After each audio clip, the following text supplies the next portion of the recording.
Months ago, my son stood in the middle of my watch repair shop and shouted in my face, "You can't afford to raise your own granddaughter anymore. Either hand over the trust fund or get ready to lose everything." He thought I was just a lonely old man surrounded by the ticking of old clocks easy to corner and easier to break. But he didn't know the antique clock inside my house had quietly recorded every secret he tried to bury. And when it finally chimed, his whole life began to collapse on its own. I am so grateful you are here with me today. Before we go further, drop a comment and tell me what city or country are you watching from. I read every single one. A small note. This story contains fictional elements crafted for educational and entertainment purposes. Any similarity to actual names or places is coincidental, but everything it asks you to feel is entirely intentional. The last quiet morning. Some mornings my watch shop looks more like a painting than a place where actual work gets done. The Oregon fog sits thick against the front windows. The amber lamp throws soft light across the old wooden counter, and the smell of clock oil mixed with damp wood creates something I've never found the right word for, only that whenever I breathe it in, I know I'm exactly where I belong. That morning, Nora was sitting at the corner workbench, with a loop strapped to her forehead, carefully disassembling the movement of an antique pocket watch a customer had dropped off the week before. She was 15 small for her age, dark hair pulled back tight so it wouldn't fall across her eyes while she worked. Her hands moved between the gears with a precision that had taken me nearly 20 years to develop, and she had learned it in fewer than 3. I sat at the bench across from her pretending to review the order book, but really just watching her work. It was a habit I'd had for a long time without admitting it. Watching Nora work was like checking to make sure the world was still running correctly. "Podintas. The mainspring is partially fractured," she said without looking up. "Not completely broken, which is why it kept running, but it's been keeping wrong time. The customer thinks it's a battery problem." "I know," I said. "This is a mechanical watch. There is no battery." "I know that too." She looked up at me through the loop, that flat, steady look she had when she knew she was being tested. Then she went back to work without another word. That was how Nora accepted a compliment. Silence, and then she kept going. 5 years. I had been raising Nora for 5 years in this small shop on the Oregon coast, and I still sometimes found myself surprised by the way she filled a room without taking up much space. She wasn't loud. She didn't demand things. She never complained about growing up in a watch repair shop instead of a normal house with a backyard and neighborhood friends. She observed, she learned, she worked moving at her own pace, which I had gradually come to understand was the only pace in this shop that kept perfect time. Nora's cataplexy. A neurological condition that causes sudden involuntary muscle weakness, triggered by strong emotion, which could cause her body to buckle without warning when she felt too much joy, too much fear, or too much surprise, had never touched her mind. Her brain remained sharp in a way that still caught me off guard sometimes. Only her body occasionally failed to keep up. I was thinking about that when the door chime rang. Nora set her tools down immediately. Not slowly, not with hesitation. She unclipped the loop from her forehead, stood and walked straight into the back room, with steps so quiet I barely heard them. The entire thing took fewer than 5 seconds before the front door had fully opened. I didn't have time to ask why before I saw who was standing in the doorway. Dennis Greer. My son stepped inside, wearing the smile I recognized from when he was a boy. That smile had once made me believe everything was fine. Now looking at it for the first time in 5 years, I noticed what I had always failed to see. It never reached his eyes. Dennis looked older than I remembered at 42. Gray had come in at both temples, and his face carried new lines that I didn't think came from sun or wind. He wore a good coat and polished shoes, But there was something in the way he held his shoulders, slightly too rigid to be natural, that told me the exterior was working hard to hold together. Standing just behind him was a woman I had never seen before. Dark hair cut cleanly at the jaw, a charcoal blazer, a small leather bag held in her left hand. Her eyes made a quick pass around the shop, across the glass display cases, up to the wall of clocks, pausing at the door, leading to the back room before they settled on me. It was not the look of someone visiting a family home. It was the look of someone calculating the value of what was in front of them. Dennis said, his voice warm in a way that sounded well-rehearsed. It's been a long time. I stood up from my stool. My hands trembled slightly, not from emotion, but because 70 years and 5 decades of working with small instruments had left their mark on my nerves in ways that couldn't be undone. I had learned to live with the trembling hands. I had not yet learned to live with the man standing in front of me. Dennis, I said, just his name, nothing else. He stepped further inside and looked around the shop with a performed kind of nostalgia. Still exactly the same. You still have that big wall clock. It still runs. Good, good. He turned back to me, then gestured to the woman beside him. This is Sylvia Marsh, my wife. She's an attorney. Her practice is based in New York. Sylvia Marsh stepped forward and extended her hand.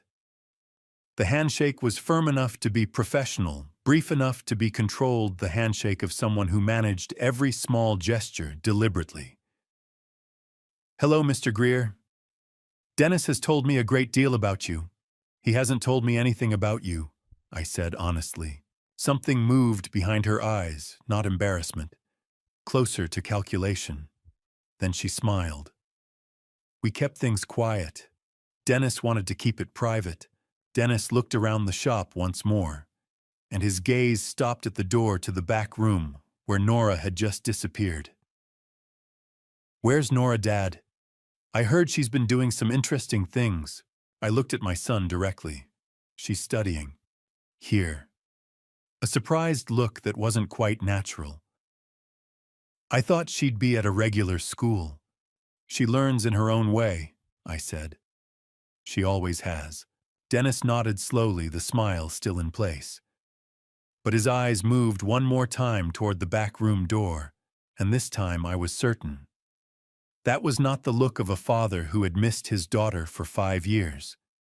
That was the look of a man searching for something specific.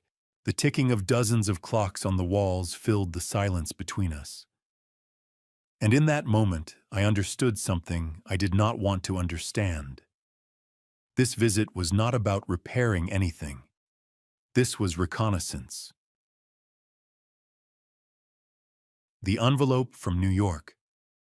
3 days after Dennis's visit, the shop settled back into its usual rhythm, or at least it looked that way from the outside.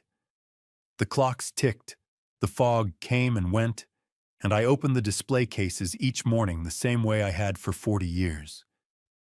But I noticed that I had started sleeping lighter, that I was listening for the door chime more than I used to, that I no longer sat with my back to the window.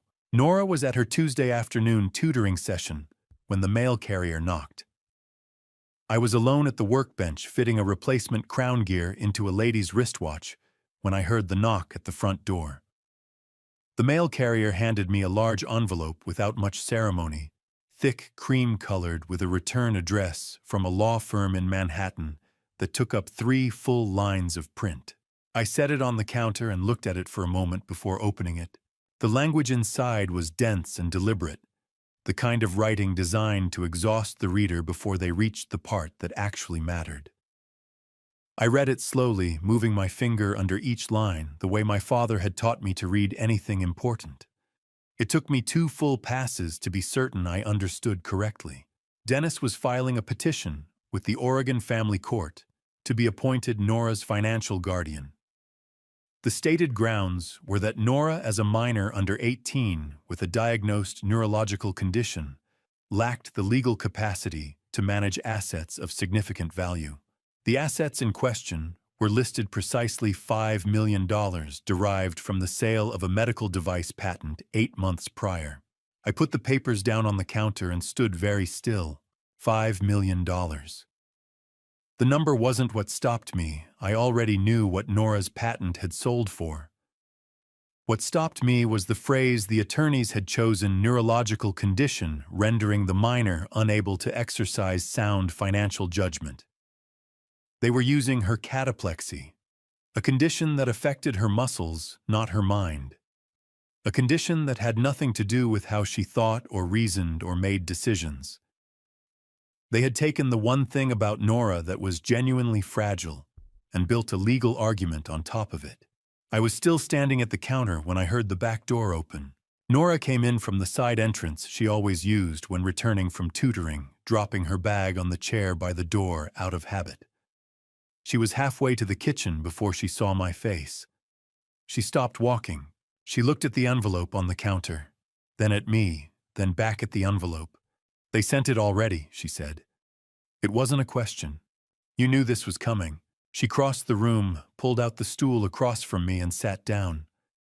From her bag, she removed a thin manila folder and placed it on the counter between us. She did it carefully, the way she handled small components at the workbench, deliberate, no-wasted movement. "I've known something like this was coming for 2 years," she said. I didn't know exactly when. I opened the folder. Inside were documents I recognized immediately, a trust agreement properly formatted, bearing my own signature on the last page. A trust I had signed 8 months ago before any of this had started. I remembered the afternoon she had brought me the papers, explaining that it was a protective structure for the patent proceeds. I had read the summary she prepared, asked a few questions, and signed where she indicated. I had trusted her judgment the way I always did. In the United States, a trust is a legal arrangement where one party, called the trustee, holds and manages assets on behalf of another, called the beneficiary. Because Nora was a minor, she could not legally enter into financial contracts on her own, but as her court-appointed guardian, I could act on her behalf. What I hadn't fully understood until this moment was how precisely she had used that arrangement. Dr. Turcombe. "I set up the trust through a Portland attorney 8 months ago," Nora said. "I asked you to sign as my guardian because I'm not old enough to execute the documents myself. The trust protects the patent proceeds from any third-party claim, including a guardianship petition.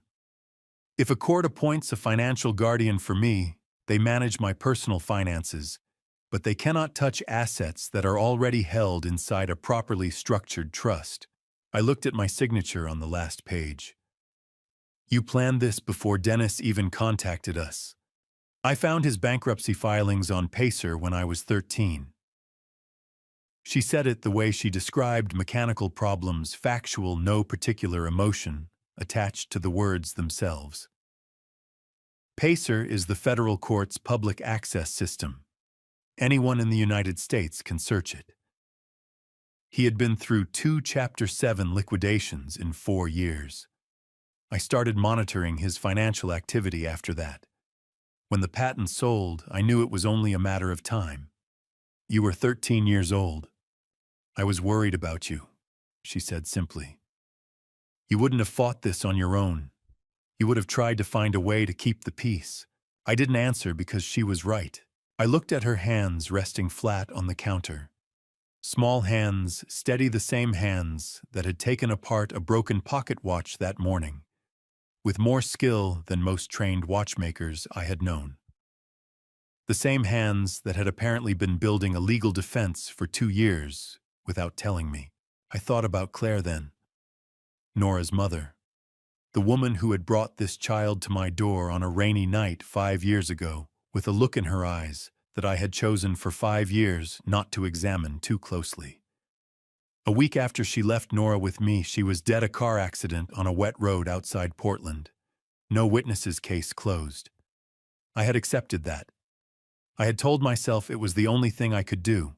Now, sitting across from my 15-year-old granddaughter, who had been quietly preparing for this moment since she was 13, I felt the question I had buried start to surface again. Claire had been afraid of something specific the night she came to my door. Not just afraid running. Nora, I said. Yes. I looked at the trust documents, then at her. We'll talk more tonight. But first, are there other things you haven't told me? She held my gaze for a moment. Yes, she said. But one thing at a time, Grandpa. The night she came in the rain. After Nora went to bed, I sat at the kitchen table with a cup of tea I didn't drink, and the trust documents spread out in front of me that I wasn't really reading anymore. The lamp above the table made a small circle of yellow light. Outside, the Pacific pushed against the rocks the way it always did at night, steady and different, older than anything either of us was dealing with. I had told Nora we would talk more, but sitting alone in the kitchen, I found that the conversation I needed to have wasn't with her. It was with myself. Specifically with the version of myself that had spent 5 years choosing not to ask certain questions. The memory came back the way it always did, when I let my guard down, not gradually, but all at once, like a clock that had been wound too tight, finally releasing. It was March of 2020, nearly midnight. I had been asleep for 2 hours when the knocking started at the front door of the shop. Not the bell, but knocking the kind that meant someone was using their fist. I came downstairs in my robe with a flashlight, irritated, already composing the words I was going to say to whoever thought this was an appropriate hour. I opened the door and stopped composing anything. Claire Greer, my daughter-in-law, Dennis's wife, a woman I had met perhaps a dozen times over the years at holidays and the occasional dinner, was standing in the rain without an umbrella. She was holding a small, rolling suitcase in one hand and the hand of a 10-year-old girl in the other. The girl was Nora. She was wearing a raincoat 2 sizes too large, her dark eyes wide open and very still, watching me the way children watch adults when they are trying to determine whether the adult can be trusted. Claire looked like she had been driving for a long time. Her hair was soaked flat against her face, and there was a tightness around her mouth that I recognized as the expression of someone who had been holding themselves together through force of will for longer than was sustainable. Please, she said. Just that word first. Then, I need you to take her. Please keep her here and don't tell Dennis where she is. I stepped back and let them both inside. I put Nora on the couch with a blanket and a glass of water and told her she was safe, which felt both true and insufficient. Then I walked Claire into the kitchen and closed the door. What happened? I asked. She shook her head, not refusing to answer, more like she was deciding how much to say. She set her keys on the table. Her hands were not steady. I can't explain everything tonight, she said. There isn't time and I need to get back before he realizes I'm gone. She looked up at me. I just need to know she'll be safe here. With you. Of course she will, I said. But Claire, she's better with you than with either of us, she said. She always has been. She's more like you than she is like Dennis. More like you than she is like me. She almost smiled when she said it, a tired, genuine smile that didn't belong in that kitchen at that hour. You'll see what I mean. I walked her back to the front door. She crouched down and held Nora for a long moment, said something quietly into her hair that I couldn't hear. Then she stood up, picked up her keys, and looked at me one last time. That was when I saw it. She shifted her coat to reach for the door handle, and the collar pulled back just enough. A bruise along the side of her neck faded to yellow-green at the edges, which meant it was several days old. She saw me see it. She didn't explain it. She pulled the collar back into place, opened the door, and walked out into the rain. 1 week later, the Portland Police Department called me. Claire had been found at the bottom of a ravine off Highway 30, still in her car. The road had been wet. There were no skid marks. The investigating officer told me these things in a flat, professional voice. and I listened and said thank you. And after I hung up, I sat in the same kitchen chair I was sitting in now and stared at the wall for a long time. I had told myself it was an accident.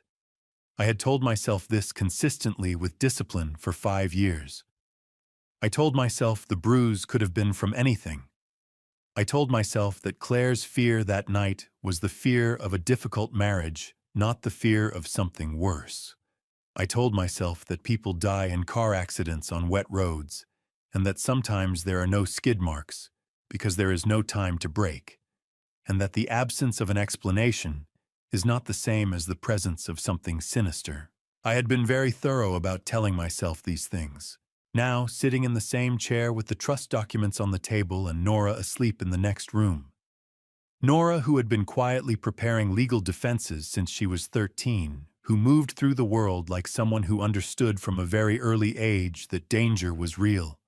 And preparation was the only answer I found that I could no longer make myself believe the story I had been telling. Claire had been afraid of Dennis specifically. She had said, "Don't tell Dennis."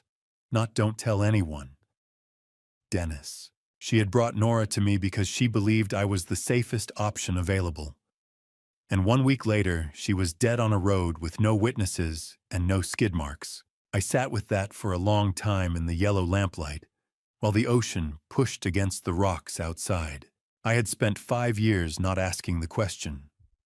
I understood now that the question had always been there waiting the way a fracture waits inside a mainspring invisible until the mechanism finally fails. I hadn't wanted to see it. That was the truth I owed myself at 70 years old in a kitchen that smelled like clock oil and old wood. I picked up my tea. It was completely cold. I drank it anyway. The answer, if there was one, wasn't something I was going to find sitting still. The old detective and the gray suit. I opened the shop an hour earlier than usual the next morning. There was no particular reason to no appointments, no urgent repairs waiting. I simply could not sit in the kitchen any longer, and the workbench was the one place where my hands had something useful to do, even when my head did not. I had been grinding down a replacement pivot for a mantel clock for about 40 minutes, when I heard the familiar sound of the front step creaking under a specific weight. Some sounds you learn over decades without meaning to. That particular creak belonged to one person. Rex Holden pushed the door open with his shoulder, the way he always did, carrying 2 paper cups of coffee from the diner 3 blocks down. He was 65, broad through the chest, in a way that hadn't diminished much with age, with close-cropped gray hair and the unhurried movements of a man who had spent 30 years as a criminal investigator and had learned that rushing rarely improved outcomes. He had retired from the Oregon State Police 4 years ago and now lived 6 blocks from my shop, which meant he stopped by roughly once a month to drink coffee and say very little in a companionable way. He set one of the cups on my workbench without asking if I wanted it. "And you're here early," he said. "Huh, so are you." He pulled the stool out from under the counter and sat down. He looked at the legal envelope still sitting at the end of the bench. I hadn't moved it, and he did not pretend to be surprised by it. "I heard Dennis was back in town," he said. I looked at him. "From who?" "Frank DeLuca. He works financial crimes out of the Portland field office now. We came up together in the 90s. Rex wrapped both hands around his coffee cup. "Frank mentioned Dennis Greer's name about 8 months ago in passing, the way you mention something you think might matter to someone you know. I've been paying attention since then." Paying attention how? Rex was quiet for a moment. He had a way of pausing before he said things that mattered not for effect, but because he actually thought before he spoke, which I had come to understand was rarer than it should be. "Public records mostly. Court filings. Some conversations with people who owe me favors." He looked at me steadily. "Your son is in serious financial trouble, Walter. The kind that doesn't get better on its own." He reached into his coat pocket and placed a business card on the workbench beside my coffee. The name on it was a deputy district attorney for Multnomah County. "You don't need to call today, but keep it." I picked up the card and held it. What exactly do you think is going to happen? I think, Rex said carefully, that Dennis came here because he needs money and he's run out of other options. And I think Sylvia Marsh did not marry him for love. He stood up, finished his coffee in 2 long swallows, and set the cup down. There's something else I've been looking at. I'm not ready to talk about it yet. But I want you to know I'm looking.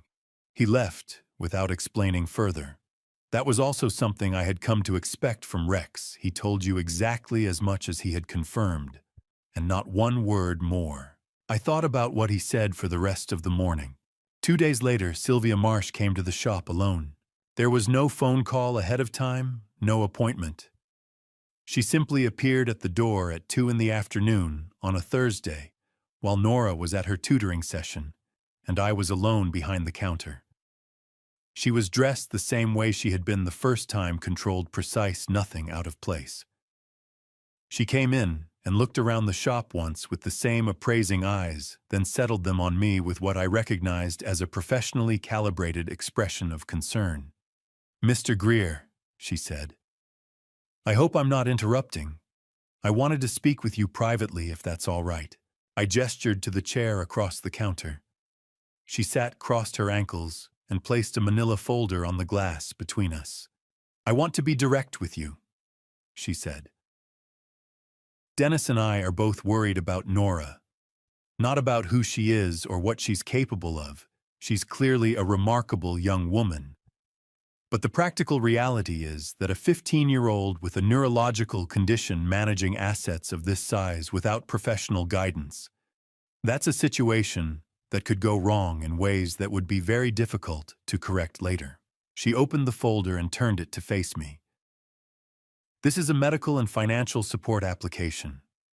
It would allow Dennis to provide structured oversight of Nora's trust with full transparency and court supervision. It's designed to protect her, not to restrict her." I pulled the folder toward me and read through the first 2 pages slowly.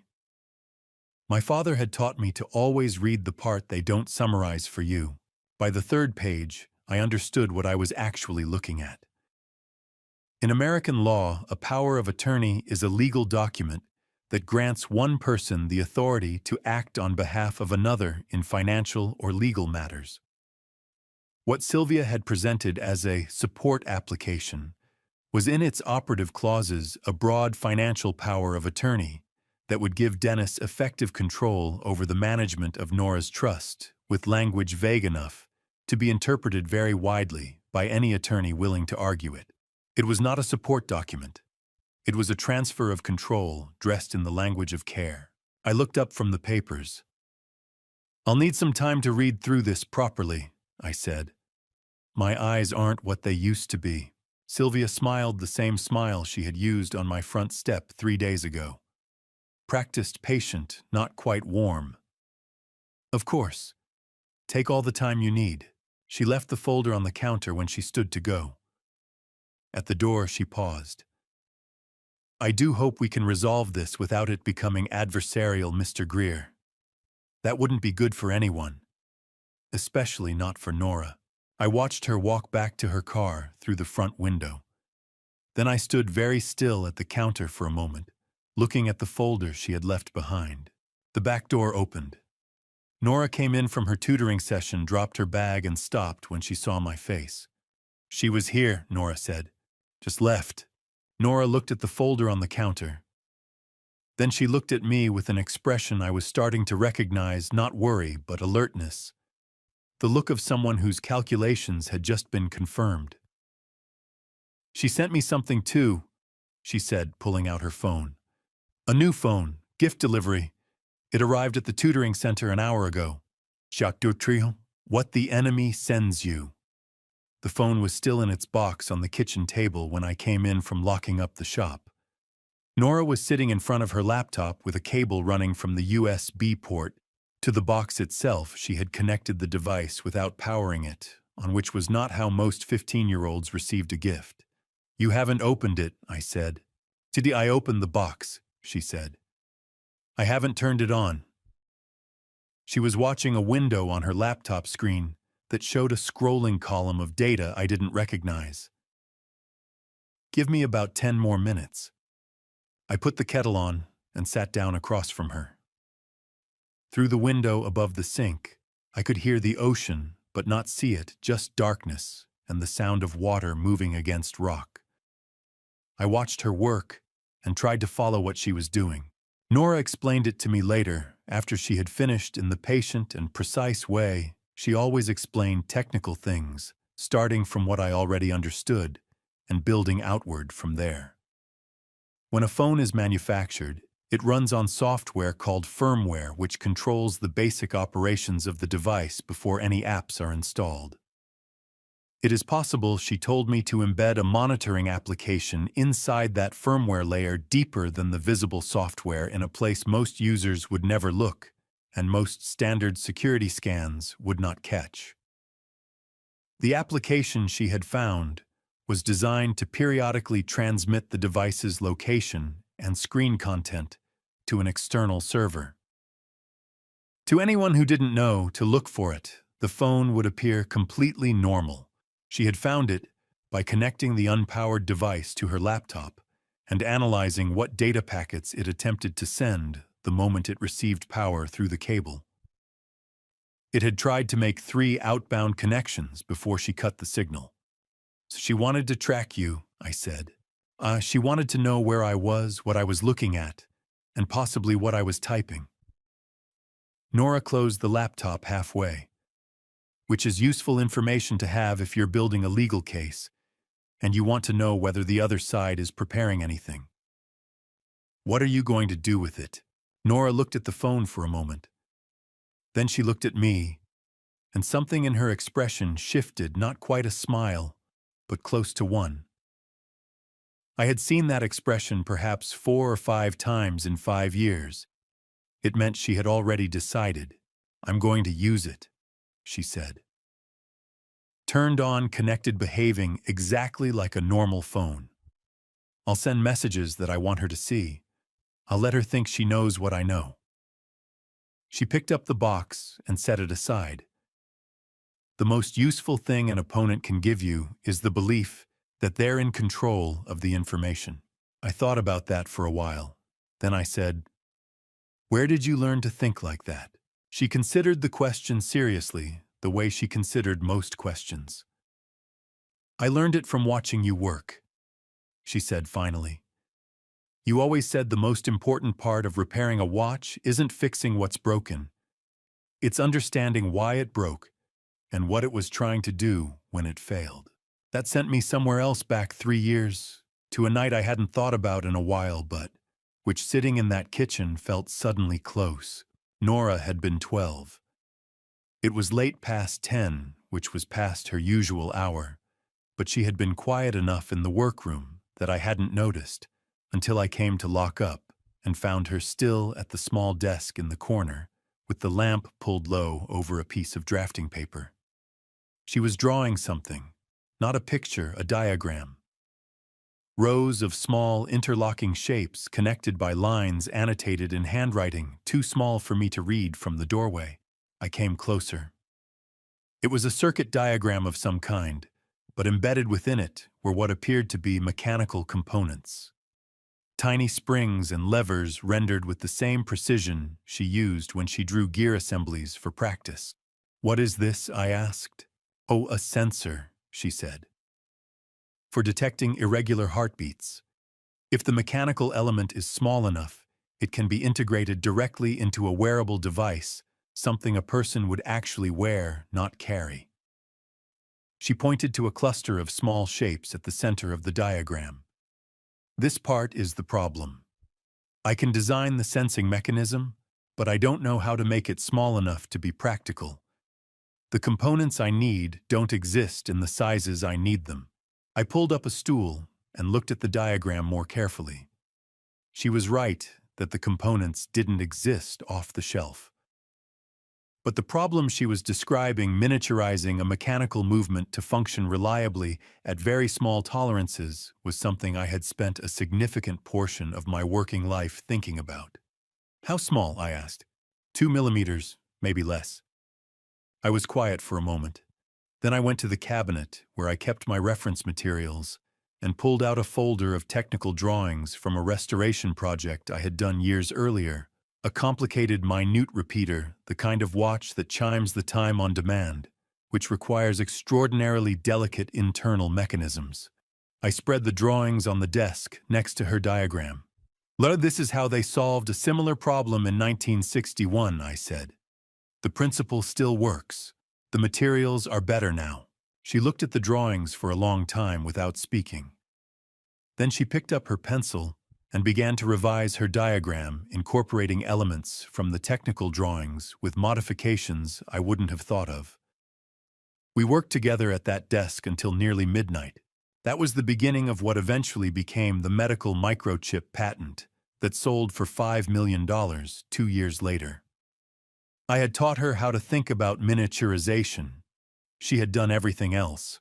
Back in the kitchen, the kettle had come to a boil and gone quiet again. Nora had powered on the phone and was composing a text message to Sylvia, her expression unhurried and focused, as though she were adjusting a delicate component under magnification.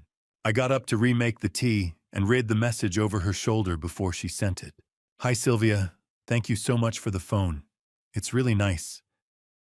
Can I ask you something? I saw the words fiduciary duty in the papers. The lawyer sent Grandpa and I looked it up, but I'm still not sure I understand it.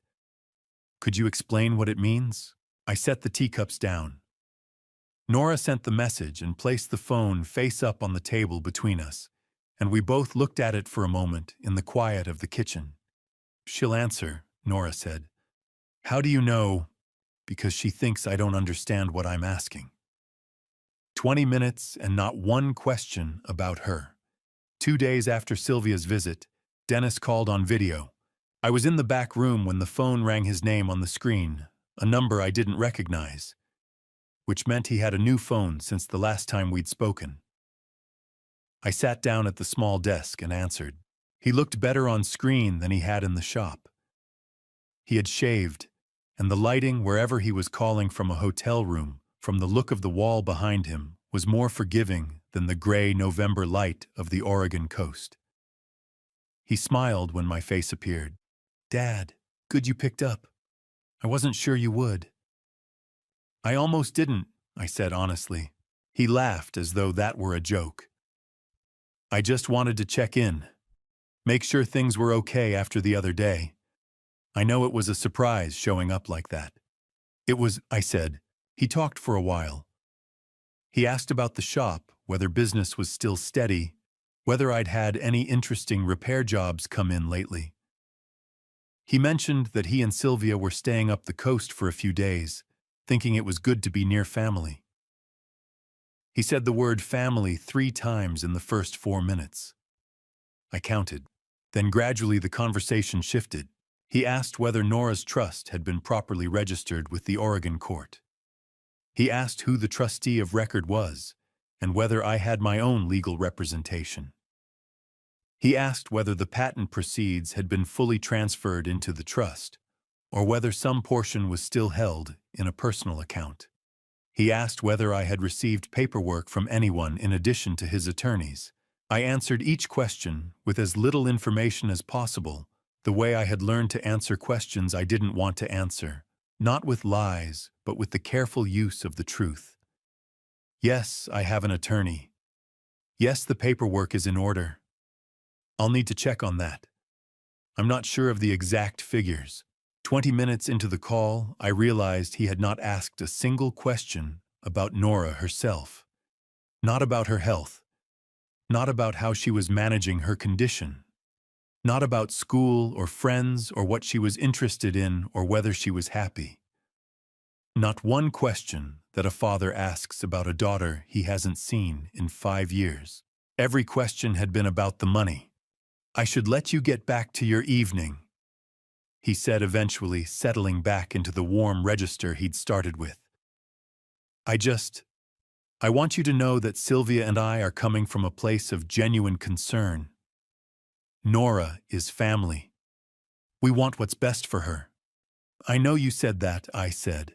After I ended the call, I sat in the dark back room for a while.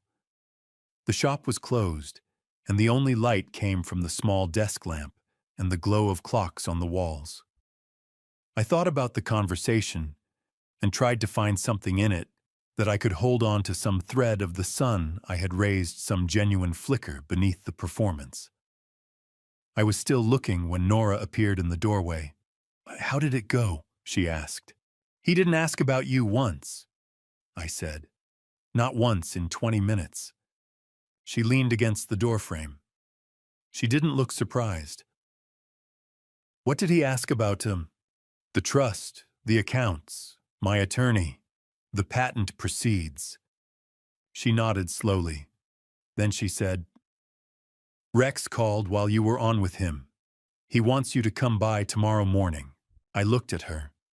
"Did he say why?"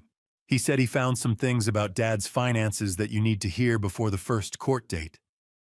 She paused. He sounded like he meant it. 4 days after Sylvia had sent the phone, Nora showed me the message thread. I had not seen it until then. She had been managing it deliberately, she explained, composing each response carefully, asking questions that sounded like the natural curiosity of a teenager trying to understand a complicated situation. Sylvia had answered each one, and as the exchange continued, Sylvia had grown progressively more specific. I read through the messages at the kitchen table while Nora sat across from me. In one exchange, Nora had asked what would happen if a guardian was appointed for her.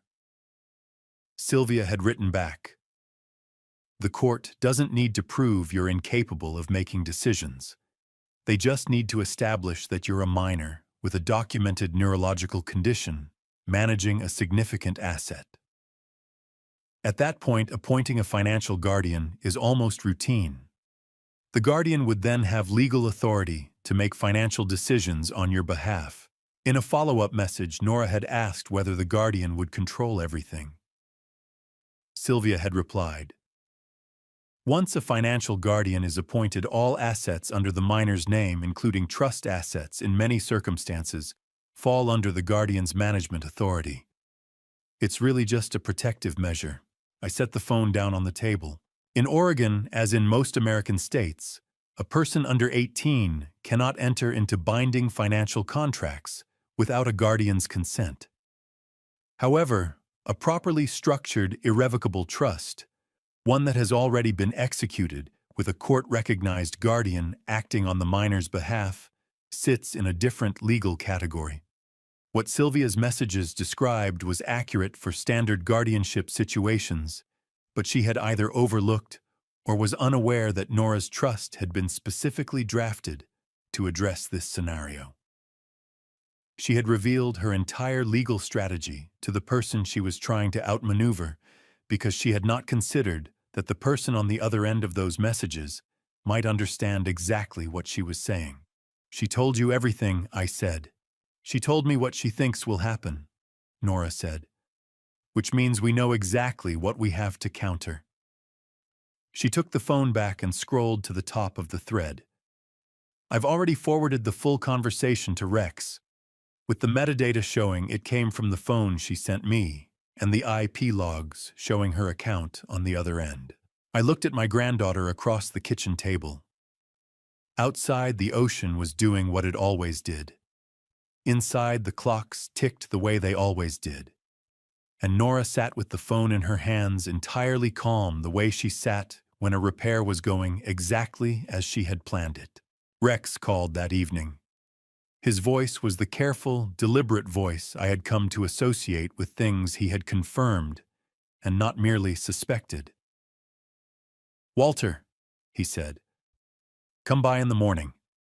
There's more than one thing I need to show you. 2.3 million and a warning." Rex's office was a single room at the end of a quiet street above a dry cleaning shop that had been there longer than either of us had lived in the neighborhood. The stairs creaked in a different place every season depending on the weather. I had been climbing them for years. That morning, the door was already unlocked when I arrived. Rex was at his desk with 3 folders open in front of him and a coffee going cold at his elbow. He looked up when I came in, gestured to the chair across from him, and waited until I had sat down and settled before he started. Condi home. I'm going to tell you some things, he said. Some of it comes from Frank DeLuca at the Portland field office, information from ongoing investigations that he's shared with me informally within what the rules allow. Some of it I found through public court filings. None of it is classified, but I want you to understand where it's coming from before you hear it. Go ahead, I said. He opened the first folder. Dennis had 2 outstanding Chapter 7 bankruptcy filings in the past 4 years, both in New York. I already knew this much from what Nora had found on Pacer. What I did not know was what came after. Following the second bankruptcy, Dennis had borrowed $2.3 million from a private lending organization based in New Jersey. This was not a bank.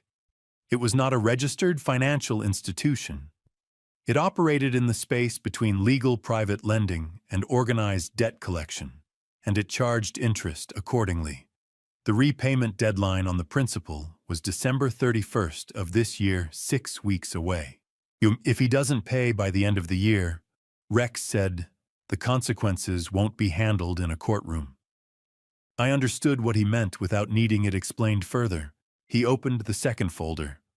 For the past 18 months, the Securities and Exchange Commission had been conducting a preliminary investigation into a series of investment accounts Dennis had managed for private clients, 47 individuals in total, most of them retirees or small investors, who had trusted him with amounts between $20,000 and $50,000 each. The structure of the accounts had the characteristics of what investigators call a Ponzi scheme, a fraudulent arrangement, where returns paid to earlier investors are funded not by actual profits, but by money taken from newer investors with no underlying legitimate investment activity. The total amount involved was slightly over $800,000. Frank DeLuca had told Rex that a formal referral to the Department of Justice was likely within the next 90 days. A Ponzi scheme is a federal crime in the United States. Conviction carries a maximum sentence of 20 years per count. Rex closed the second folder. He is out of options, Walter. The guardianship petition isn't about Nora. It's about getting access to $5 million before December 31st. If he can be appointed her financial guardian, he gains legal authority to draw from her trust for what he would characterize as reasonable guardian expenses and family support costs. It wouldn't be clean, and it wouldn't hold up forever, but it would hold up long enough. I sat with that for a moment. The window behind Rex's desk looked out over the street below, where a woman was walking a large dog in the gray morning light. Ordinary things continuing in ordinary ways. You said there was more than one thing, I said. Rex was quiet for a few seconds. He closed the remaining folder without opening it. I've been looking at the accident report from when Claire died. The original report filed by the Portland PD. He looked at me carefully, the way he looked at things he was not yet ready to say with certainty. There are inconsistencies in it. Small ones, but the kind that someone who spent 30 years reading accident reports would notice. He paused. I flagged it to a contact at the FBI's Portland office. I'm waiting to hear back. I don't have anything confirmed yet. Rex, I know. Tell me what you're looking at. I'm not going to do that yet, he said. Because if I'm wrong, I don't want to have put something in your head that can't be taken out. And if I'm right, he stopped. If I'm right, I want to make sure we do it in the right order. Evidence first, then conclusions. I drove back to the shop in a state that I would not have been able to name precisely. Not panic, not grief exactly, though there was something of that in it. More like the sensation of a mechanism you thought you understood finally revealing a component you hadn't known was there. That evening after dinner, Nora brought something to the kitchen table. It was a small object, flat roughly the size of a postage stamp, so thin it was almost invisible when she laid it on the table between us. "Do you know what this is?" she asked. It looks like an NFC chip, I said. NFC stands for Near Field Communication, a short-range wireless technology used in things like contactless payment cards and access badges. It transmits a small amount of data when it comes within a few centimeters of a compatible reader. It's a passive one, she said. It doesn't broadcast on its own. It only responds when a reader is brought directly to it within about 4 centimeters. She picked it up between 2 fingers. When Sylvia left her folder on the counter last week, I embedded this in the spine of the cover while she was looking away. A passive NFC chip like this can store a unique identifier, a number, essentially.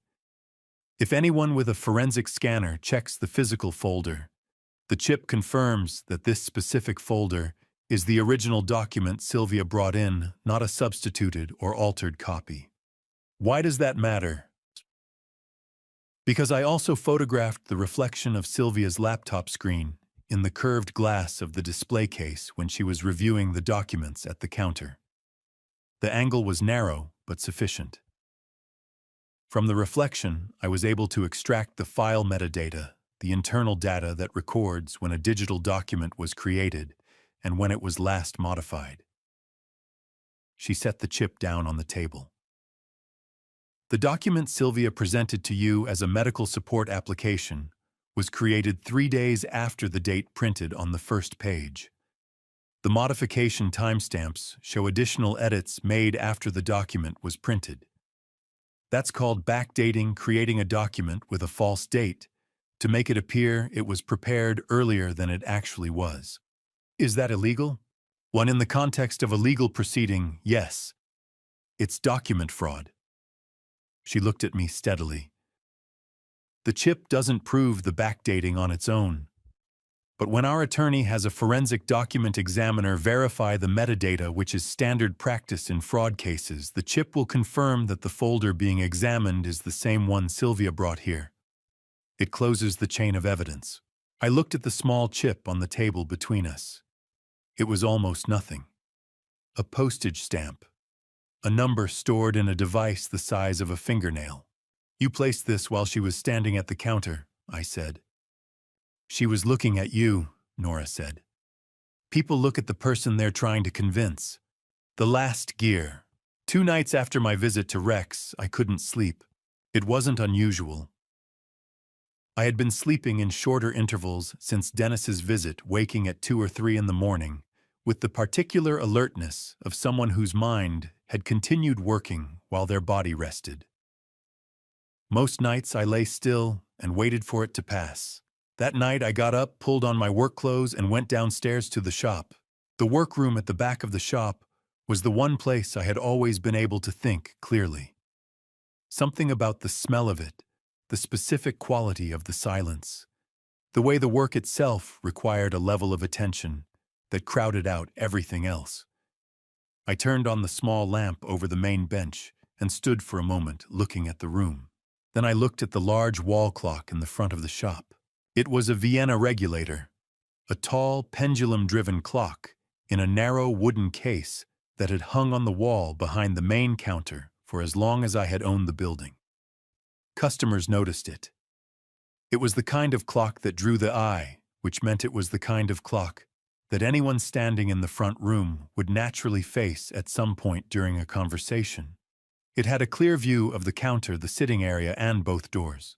I went to the supply cabinet and found the components Nora had left in the 3rd drawer from the bottom, the medical-grade miniature camera modules she used in prototype testing for her device designs.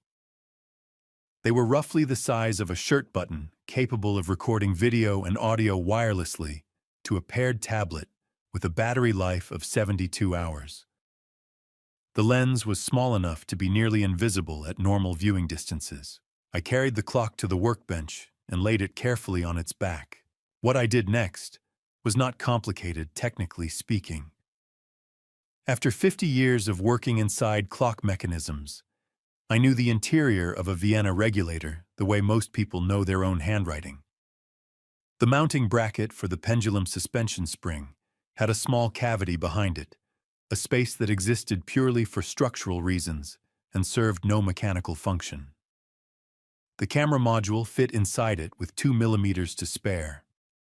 I secured it with a small amount of watchmaker's adhesive, ran the wireless antenna along the back edge of the case where it would be invisible from the front, and paired the module with the tablet I kept locked in the workroom cabinet.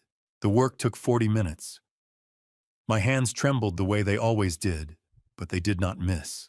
I rehung the clock on the wall and stood back. The pendulum swung. The seconds ticked. From the front of the room, it looked exactly as it had for 30 years. Every gear has its place, I thought, including this one. Saturday morning arrived gray and cold, the kind of November morning that reminded you winter was not a future event, but something already underway. Dennis and Sylvia arrived at 10 minutes past 9 without calling ahead. I had the tablet running in the workroom before they reached the door. They came in together, Dennis in front, with that practiced ease he carried everywhere. Sylvia a half step behind, and to his left a positioning I had started to notice the way she placed herself to observe the room while he managed the conversation. They sat in the 2 chairs across the counter that I kept for customers, and Dennis opened with the kind of small talk that was clearly designed to establish a comfortable tone before getting to whatever he had actually come to say. Nora appeared from the back hallway about 5 minutes after they arrived. She was carrying her sketchbook, which she set on the counter beside her without comment. I noticed she had already written the date and time in the top right corner of the open page. Dennis looked at her with an expression that took visible effort to arrange. "Nora, you look well." "Thank you," she said. "We were hoping we'd get a chance to talk with you." He leaned forward slightly, elbows on knees, adopting the posture of someone making a sincere effort at connection. "I know this whole situation has been stressful. Sylvia and I want you to know we're not here to make things harder. We're here because we care about what happens to you." Nora looked at him without expression, her pencil moving slowly across the page. She was not drawing, she was writing. "That's kind of you," she said. "What are you working on?" he asked, nodding at the sketchbook. "Notes," she said.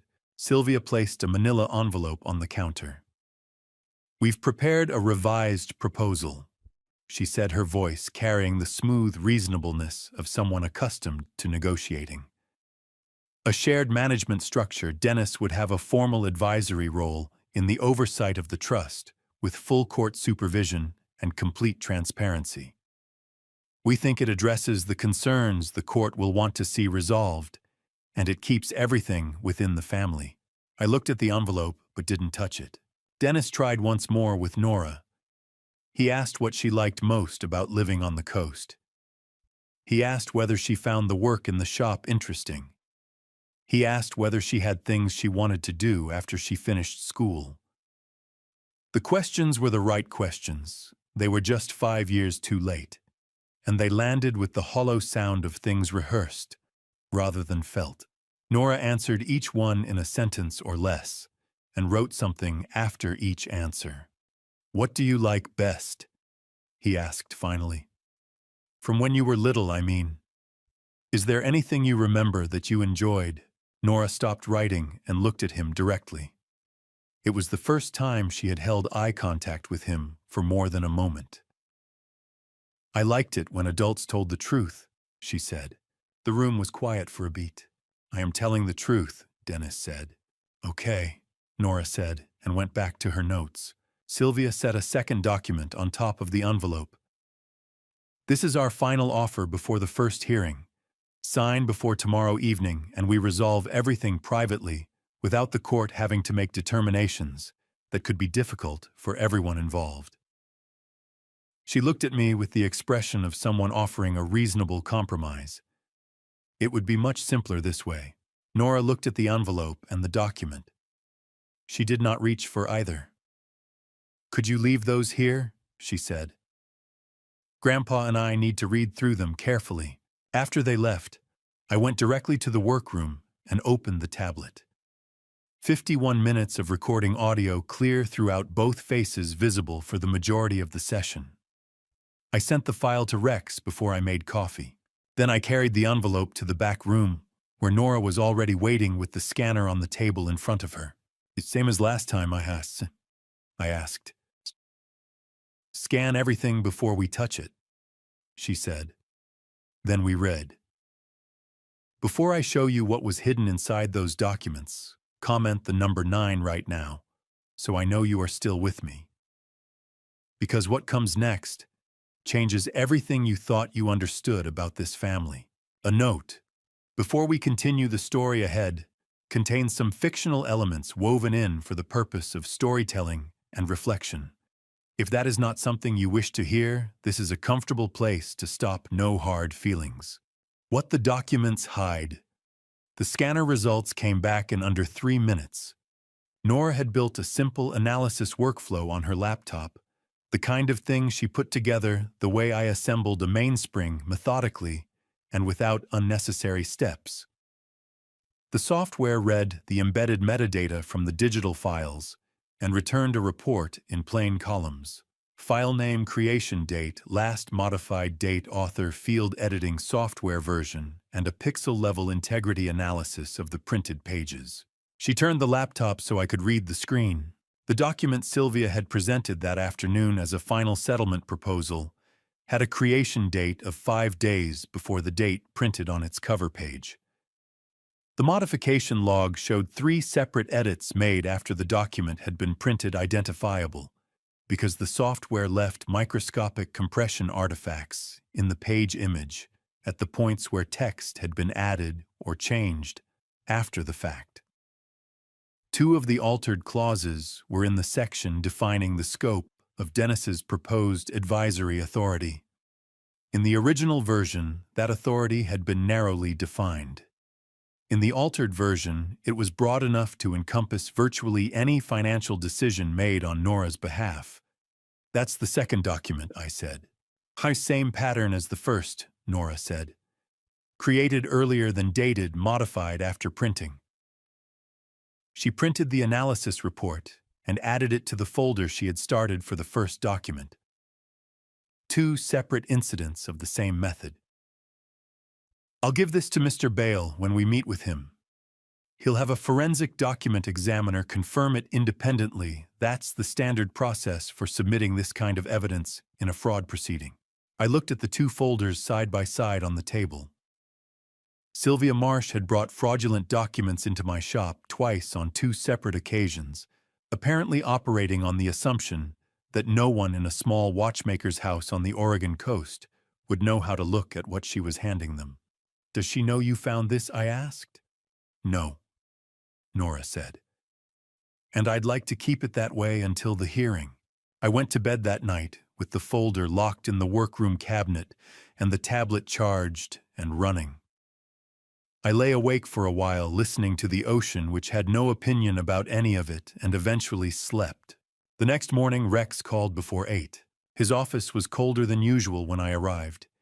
He had forgotten to turn the heat on, or more likely hadn't noticed, which told me he had been there for a while before I showed up. He had 2 folders on his desk and a legal pad covered in handwriting beside them. He waited until I had closed the door and sat down before he started.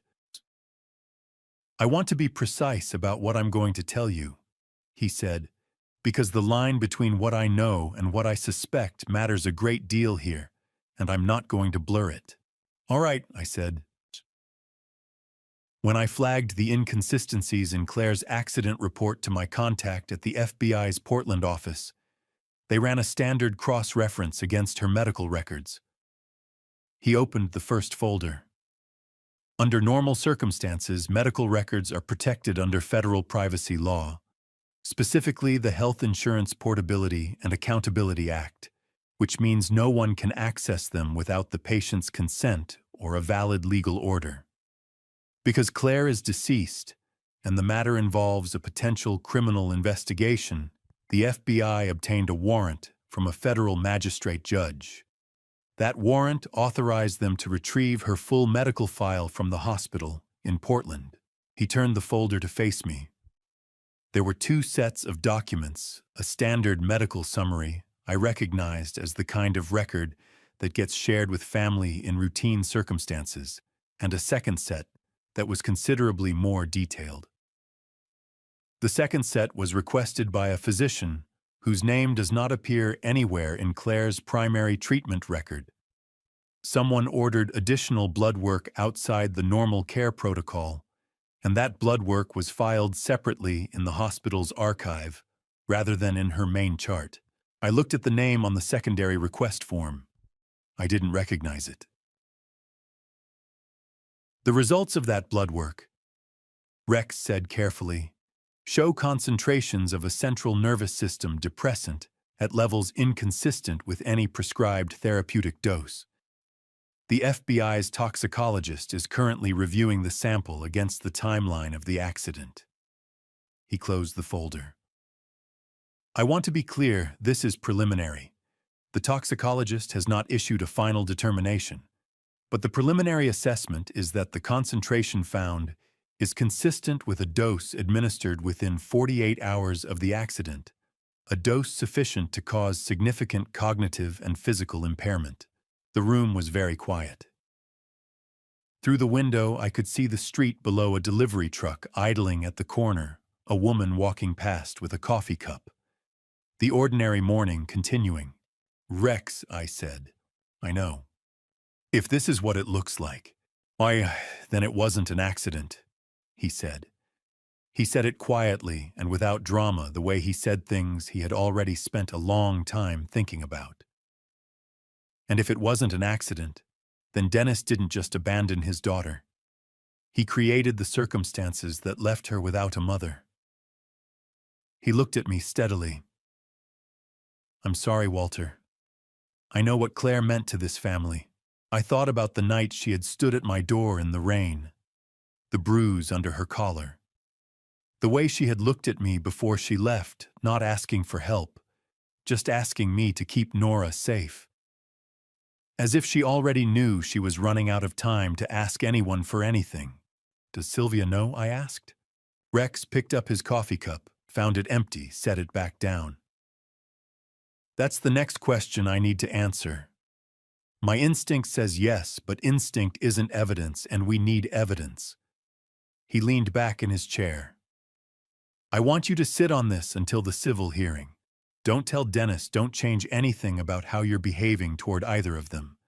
If Dennis realizes the criminal investigation is closing in, he'll run.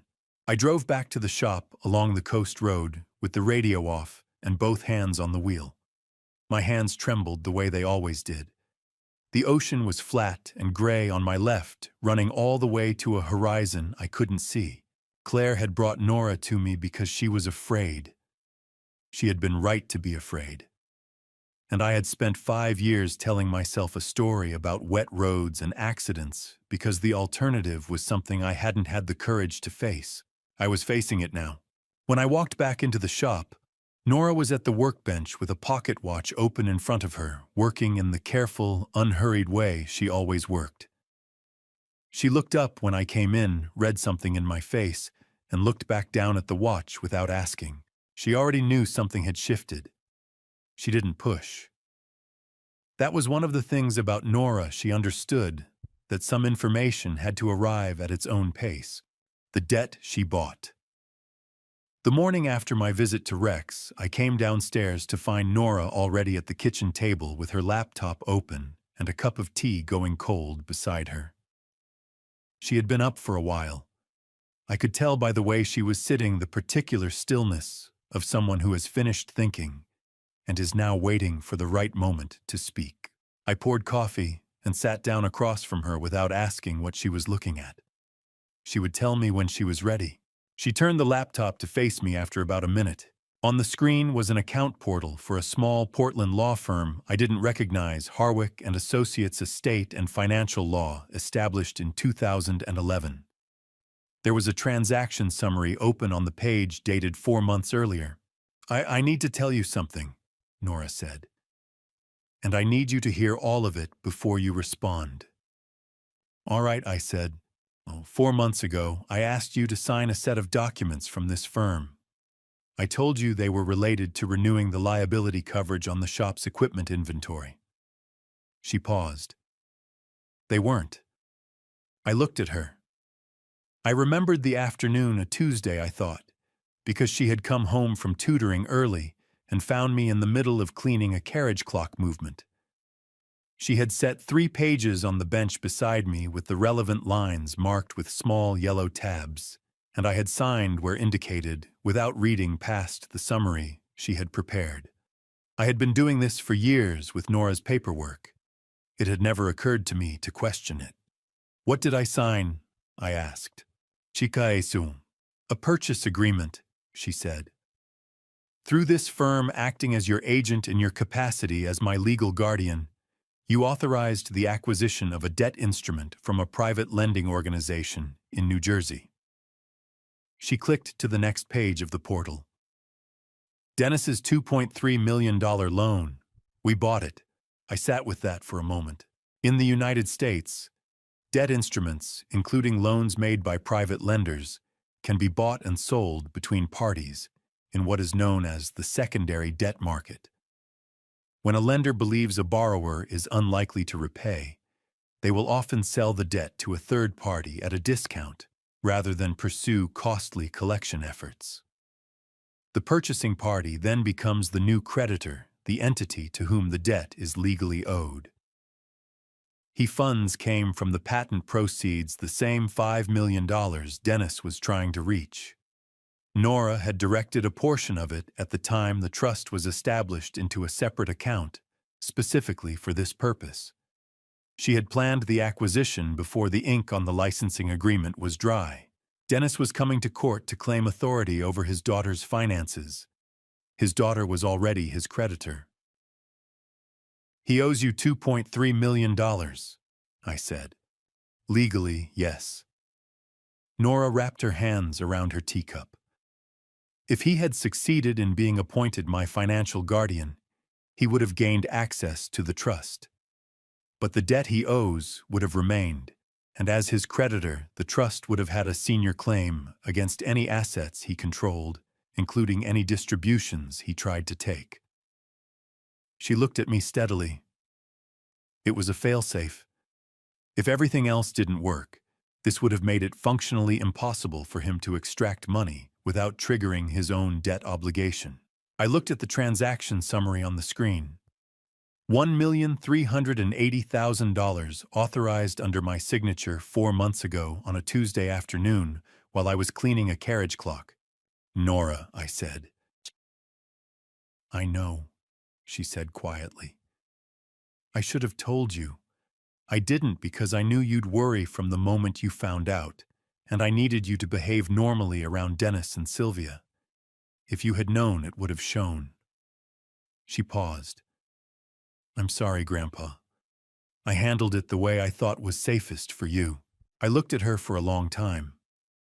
Then I laughed, a short, genuine sound that surprised me when it came out. Not because anything was funny, but because there was something so precisely like Nora in the logic of what she had done that I didn't know what else to do with it.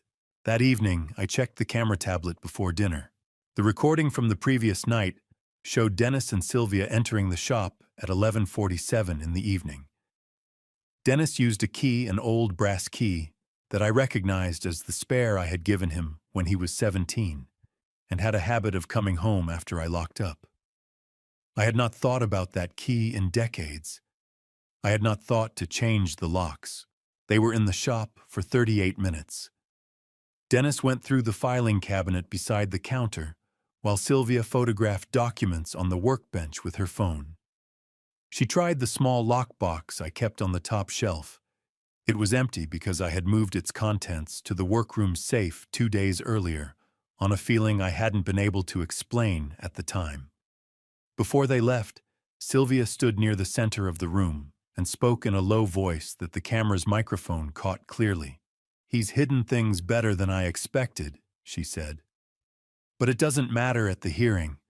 We don't need to find anything. We just need to argue that a 70-year-old man with trembling hands isn't a competent financial guardian for a minor managing assets of this size. Dennis said nothing. He looked around the shop one more time with an expression I had no interest in trying to read, and then they left. In Oregon, entering a property without permission, even with a key obtained legitimately years earlier, constitutes trespass when the owner has not granted current authorization. If the entry is made with the intent to commit a crime such as stealing documents or obtaining information to be used fraudulently, the charge escalates to burglary in the second degree. I sent the recording to Rex at 7 in the morning with a message that said only "last night." All of it. Rex responded 40 minutes later. "Come by the coffee shop across from the shop. Don't go inside yet." I walked across the street and found him already at a window table with 2 cups. He nodded toward a parked sedan on the far side of the street, a dark blue 4-door with a man sitting in the driver's seat reading something on his phone. "He's been there since 6:30, Rex said. "I've seen him before. 3 times in the past 2 weeks, always within sight of your shop." He wrapped his hands around his cup. "Dennis hired him about 6 months ago. I ran the plates this morning. 6 months ago. Before the patent sale had even been publicly recorded. Before the legal petition. Before any of this had been visible from the outside." "He's been planning this since before Nora sold the patent," I said. "He knew it was coming," Rex said. "He had someone watching to confirm the timing." He looked at me across the table.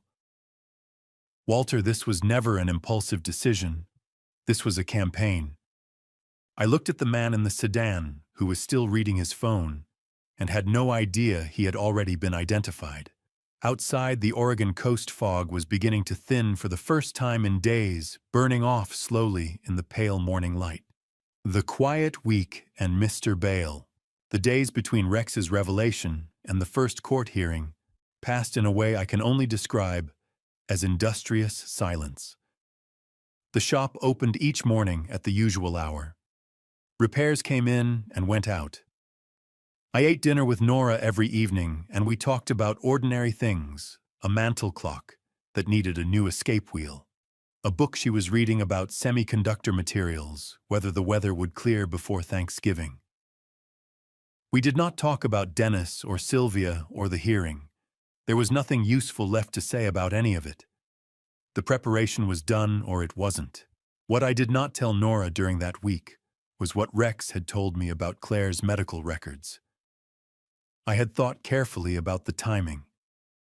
She was 15 years old, and she had been carrying the weight of this situation, the planning, the preparation, the quiet management of things I hadn't known needed managing for 2 years, without telling me. I did not want to put the full weight of what Rex had found on her shoulders before the civil hearing was resolved. There would be time for that afterward. There had to be. A new letter arrived from Sylvia's attorneys 8 days after Dennis and Sylvia's Saturday visit. They had expanded the petition. In addition to the original guardianship application, they were now filing a separate action contesting my ownership of the shop building itself, arguing that the property had been partially funded through family assets during the period of Dennis's childhood, and therefore represented a marital or inheritance interest he was entitled to claim. They were also formally requesting that the court appoint an independent psychologist to evaluate my cognitive fitness as Nora's guardian, citing in careful legal language concerns about the judgment and decision-making capacity of an elderly person managing significant financial assets. I read the letter twice at the kitchen table while Nora was in the other room. Then I folded it and put it in the folder with everything else. The shop building argument had no legal foundation.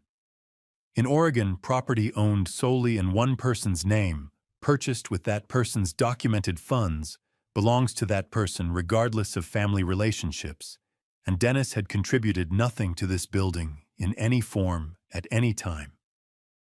A competent judge would recognize the claim for what it was, a pressure tactic designed to multiply the cost and complexity of defending against the primary petition.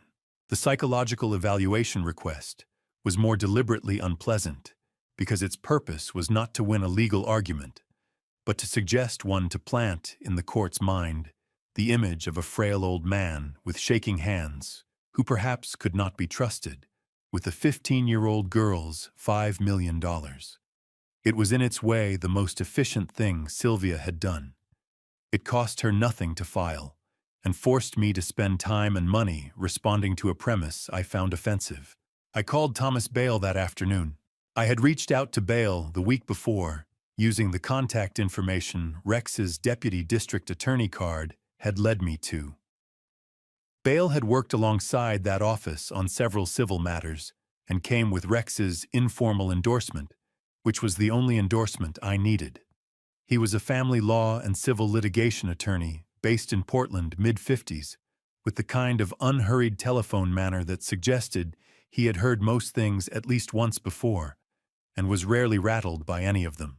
We met at his office 10 days before the first scheduled hearing. His office was clean and orderly in the way that working offices rarely managed to be. Every folder had a place. Every surface was clear except for what was actively being used. He shook our hands when we arrived, gestured us to the chairs across from his desk, and then spent the next 20 minutes reading through everything Nora had prepared without speaking. When he finished, he set the last folder down and was quiet for a moment. "How long did it take you to put this together?"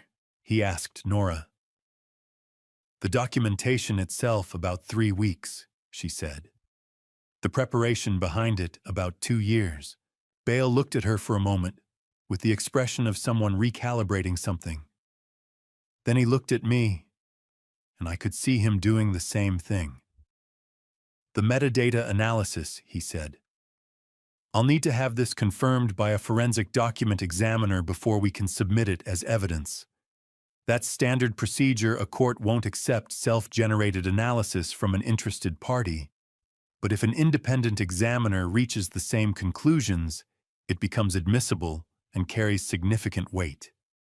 He tapped the folder. "I have someone I use regularly. I'll send this to him today." "How long will that take?" I asked. 4 to 5 days. We have time before the hearing." He made a note on his legal pad. "The NFC chip in the document cover, I want to have that verified as well.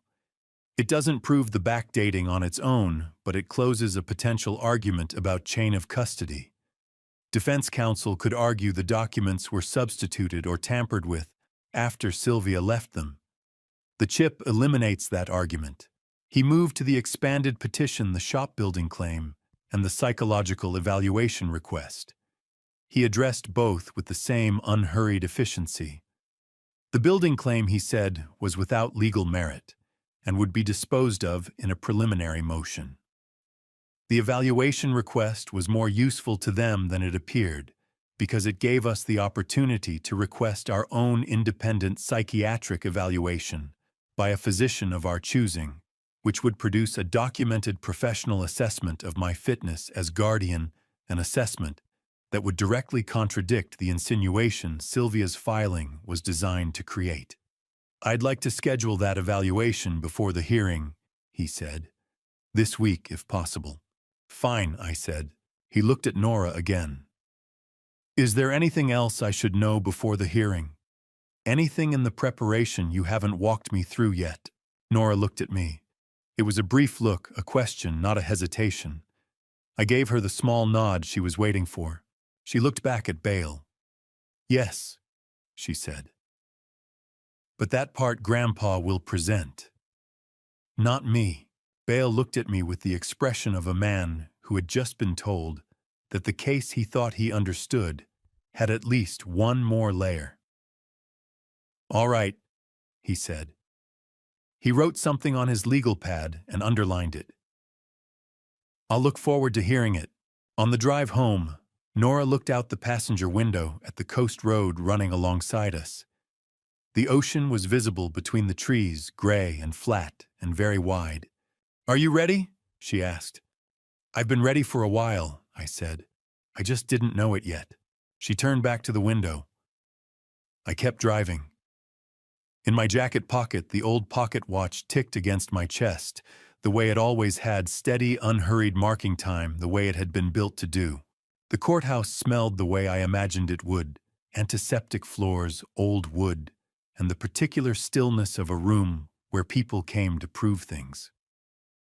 I had been in this building once before 31 years ago to sign adoption papers for Dennis when he was 11.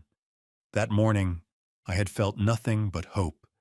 Standing in the corridor now, I understood how thoroughly a place could hold two entirely opposite memories at once. Nora walked beside me in a dark navy dress she had pressed herself the night before. She carried a small leather folder, the same one she used in the shop to sketch gear mechanisms, and I noticed she had not eaten breakfast. When I asked, she said she was not hungry, then immediately reached over and straightened my tie without being asked. That was how she managed things she could not say out loud. Thomas Bale met us at the entrance to courtroom 4. He was a compact man in his early 60s, with reading glasses perpetually pushed up onto his forehead, and he spoke in the measured cadence of someone who had learned long ago that precision mattered more than volume. He had spent the previous week filing our counterpetition under Oregon Revised Statute 125.305, which allows an interested party to formally contest a guardianship application on grounds of petitioner misconduct. The filing cited 4 items: the backdated medical support document, the metadata analysis Nora had prepared, the security footage from the shop, and the voluntary text disclosures Sylvia had made to Nora's phone over the preceding weeks. "They haven't seen all of it," Thomas said quietly, adjusting the stack of folders under his arm. "Their attorney requested discovery 2 days ago. I submitted the minimum required. The rest goes in this morning as supplemental evidence." Nora looked at him. "Is that allowed?" "Supplemental evidence is permitted when it becomes available within 48 hours of the hearing. The footage timestamp is from 6 days ago, but the full forensic analysis of the NFC chip was only certified yesterday afternoon." He paused. "So yes, it is allowed." Dennis and Sylvia arrived 11 minutes before the session opened. I watched them from across the corridor. Sylvia was dressed in a charcoal suit I had not seen before, her briefcase a slim, expensive rectangle. Dennis wore a tie that was slightly too tight, and he kept touching the knot. He did not look in our direction. Sylvia did once, briefly, and then said something to Dennis that made him straighten his shoulders. I had spent 40 years reading the small adjustments people made when they were trying to appear more certain than they felt. I recognized the posture. The hearing opened with Judge Marilyn Thorne presiding. She was methodical and unhurried, the kind of judge who read every page before anyone spoke. Dennis's attorney, a Portland-based family law specialist named Craig Elliott, presented the guardianship petition, first framing it around Nora's cataplexy diagnosis and what he described as the financial complexity of managing a trust instrument on behalf of a minor. He used the phrase, "in the child's best interest," 7 times. I counted. Thomas waited. When Judge Thorne asked for the respondent's position, he stood and submitted the supplemental evidence packet without preamble. He explained the backdated document, walking the judge through the metadata timestamps and the pixel artifact analysis that identified post-print alterations. He played 40 seconds of the security footage Dennis and Sylvia inside the locked shop at 11:47 at night, and identified it by the timestamp embedded in the camera file. He then submitted the certified forensic report on the NFC chip, which confirmed the folder Dennis had brought to the negotiation meeting contained a passive identifier linked to the original document creation date, placing its origin 5 days before the date printed on the face of the document. The courtroom was quiet in a way that felt deliberate. Craig Elliott requested a recess. Judge Thorne denied it. What happened next took less than 4 minutes. Sylvia leaned over and spoke into Dennis's ear. Dennis stared at the table. Craig Elliott requested permission to confer with his client. Judge Thorne granted 2 minutes. At the end of those 2 minutes, Craig Elliott stood and said that his client wished to withdraw the guardianship petition without prejudice, meaning Dennis reserved the right to refile at a later date under different circumstances. Thomas was already on his feet. Your Honor, the respondent requests that the withdrawal be entered with prejudice given the evidence of document fraud now in the court record. Judge Thorne looked at the packet in front of her for a long moment. I'm going to take that under advisement and issue a written ruling by the end of the week. In the meantime, I'm referring the forensic materials to the District Attorney's Office for review under ORS 162.065 first-degree forgery. She looked at Craig Elliott. Counsel, I'd advise your client to remain available. Outside in the corridor, Nora stood very still with her leather folder held against her chest. Rex was waiting by the exit doors.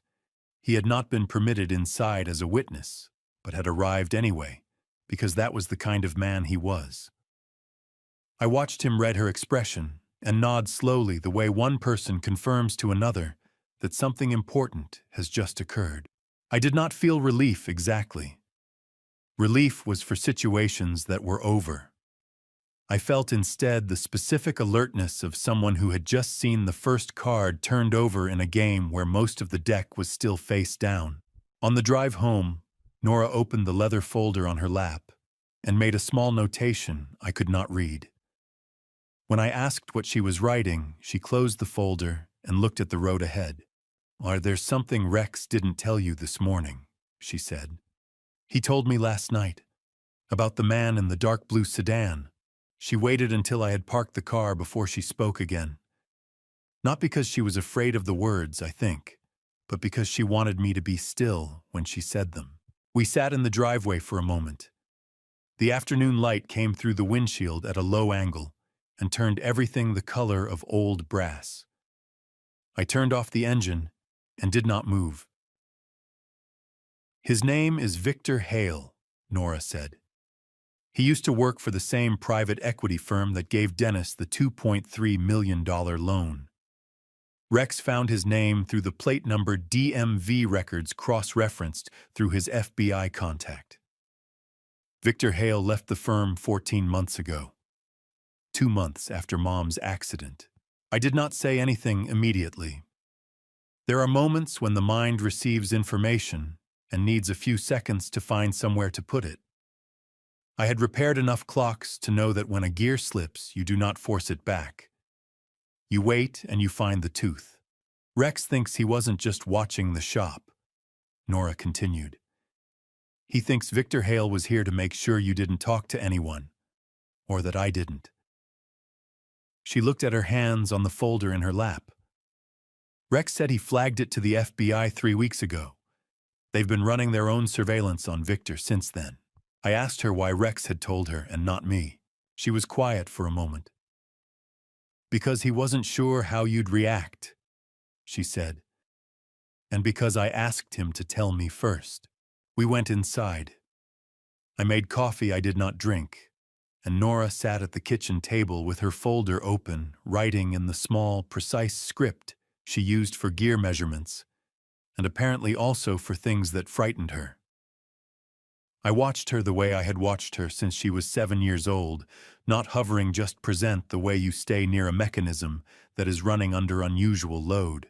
Rex arrived at 6:15. He had the specific tiredness of a man who had been carrying something heavy for longer than he wanted to admit. He sat down at the kitchen table without taking off his coat, which told me the visit was not going to be brief. He laid a folder on the table. Inside was a printed DMV record, a photograph taken from across the street. Dark blue sedan partial license plate, a man in his late 40s at the wheel, and a 1-page summary on what he described as a preliminary FBI profile. Victor Hale, 49 years old, former risk analyst, left the lending firm under circumstances that were not listed as voluntary resignation in the record. He had been seen near the shop on 11 separate occasions over 6 months. The first date on the log was 4 days after Dennis had filed the initial guardianship petition in early November. He wasn't improvising, Rex said. Someone told him when to start. I looked at the photograph for a long time. The man in the car had the particular blankness of someone trained to wait without expression. I had seen that look before on a different face in a different context, and it took me a moment to place it. Then I placed it. Dennis brought him to the shop, I said. The first visit. He was in the car while Dennis and Sylvia came inside. Rex looked at me carefully. You're sure? I noticed a car parked across the street the entire time they were here. I assumed it was a neighbor. Dark blue, newer model. I didn't look at the plate. Rex made a note in the margin of his folder. Then he said what he had clearly come to say. Walter, the FBI toxicology report on Claire. The preliminary one I showed you has been upgraded. The certified analysis came back 48 hours ago. The CNS depressant concentration in her second blood work panel was consistent with a dose administered between 36 and 48 hours before the accident. Not accidental ingestion. Not a prescription interaction. He paused. They're treating it as a potential homicide investigation. The kitchen was very quiet. The clock on the wall above the stove, a simple pendulum movement I had serviced myself 3 years ago, marked the seconds the way it always did, indifferent and exact.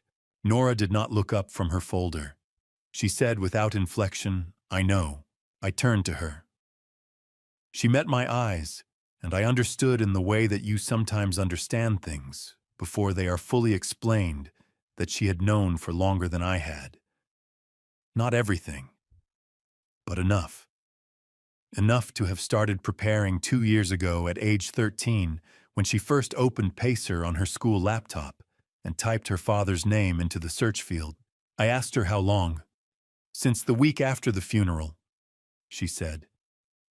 Mom called me the morning of the accident. She said she had found something in Dennis's files, and she was going to take it to a lawyer that afternoon. She closed her folder. She never made it to the lawyer. Rex sat very still. I sat very still. Outside, the Oregon evening came in quietly off the coast, and somewhere down the street a neighbor's light came on, and the world continued to operate as though nothing fundamental had just shifted inside this kitchen. We need to talk about what happens next, Rex said finally. Nora looked at him with the calm, measured focus she used when she was reassembling a mechanism she had taken apart the night before, every piece accounted, for every action deliberate. I know what happens next, she said. I've known since November. Before I tell you what this 15-year-old girl had planned from the very beginning, leave a clock emoji or just the word ready in the comments. Because I promise you, nothing in this story is what it first appeared to be. A gentle reminder, the chapters ahead carry some fictional elements crafted carefully for the lesson they hold. You are always welcome to stop here, but something tells me you have been waiting for exactly this moment. I woke at 5 in the morning and lay still for a while listening to the house. There was no sound from Nora's room, which meant she was either asleep or had been awake long enough to stop moving. With Nora, the two were sometimes indistinguishable. I had repaired clocks for 50 years. I understood in a way that was almost physical the difference between a mechanism running on its own momentum and one that had been set in motion by a deliberate hand.